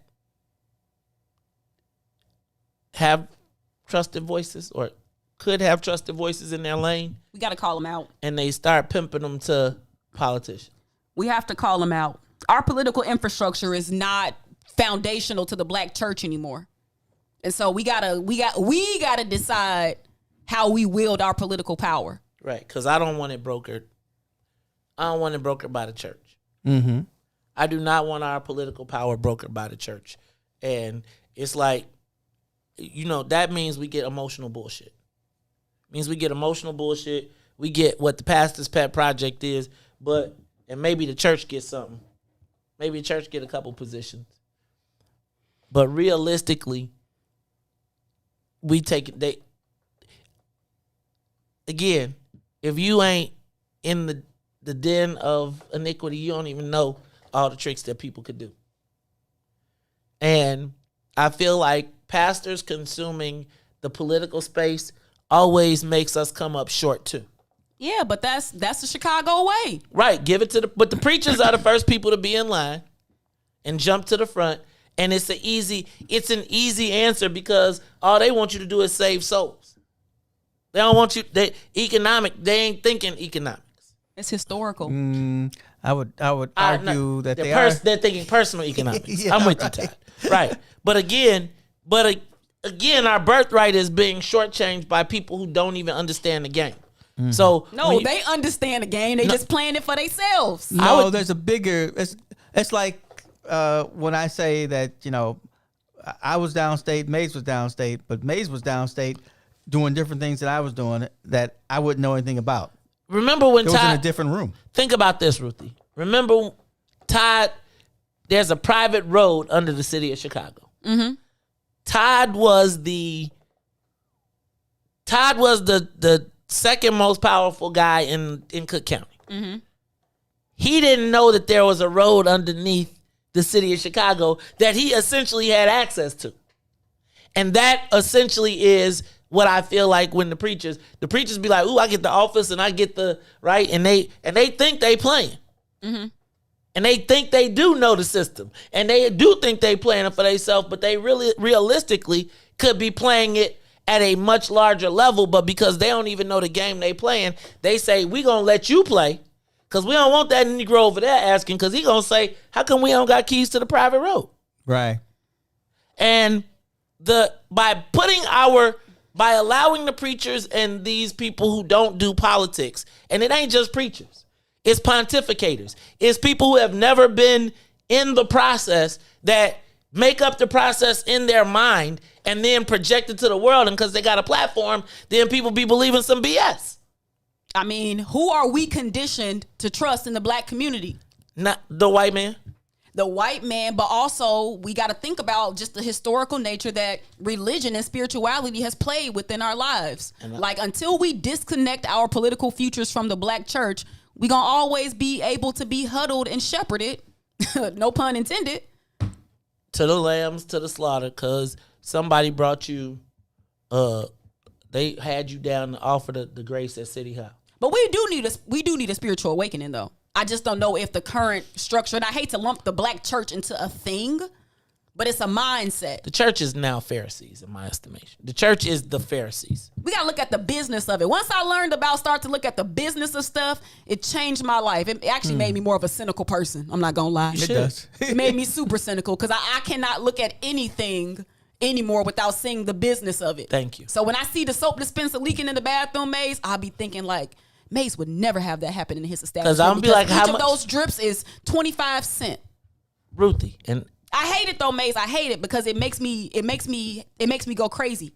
Because you see all of the opportunity and all the money that we just give away. Look, y'all, this is the Maze Jackson Show. So for Maze and Sonia and Ruthie and Todd, LeRon in the building. Later on, he ain't leaving though, because he got to take over for the Book of Dawn.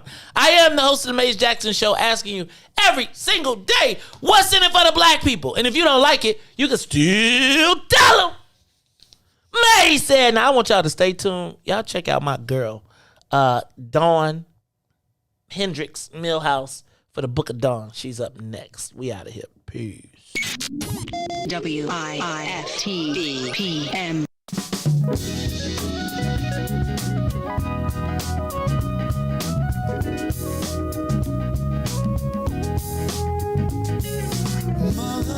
Mother,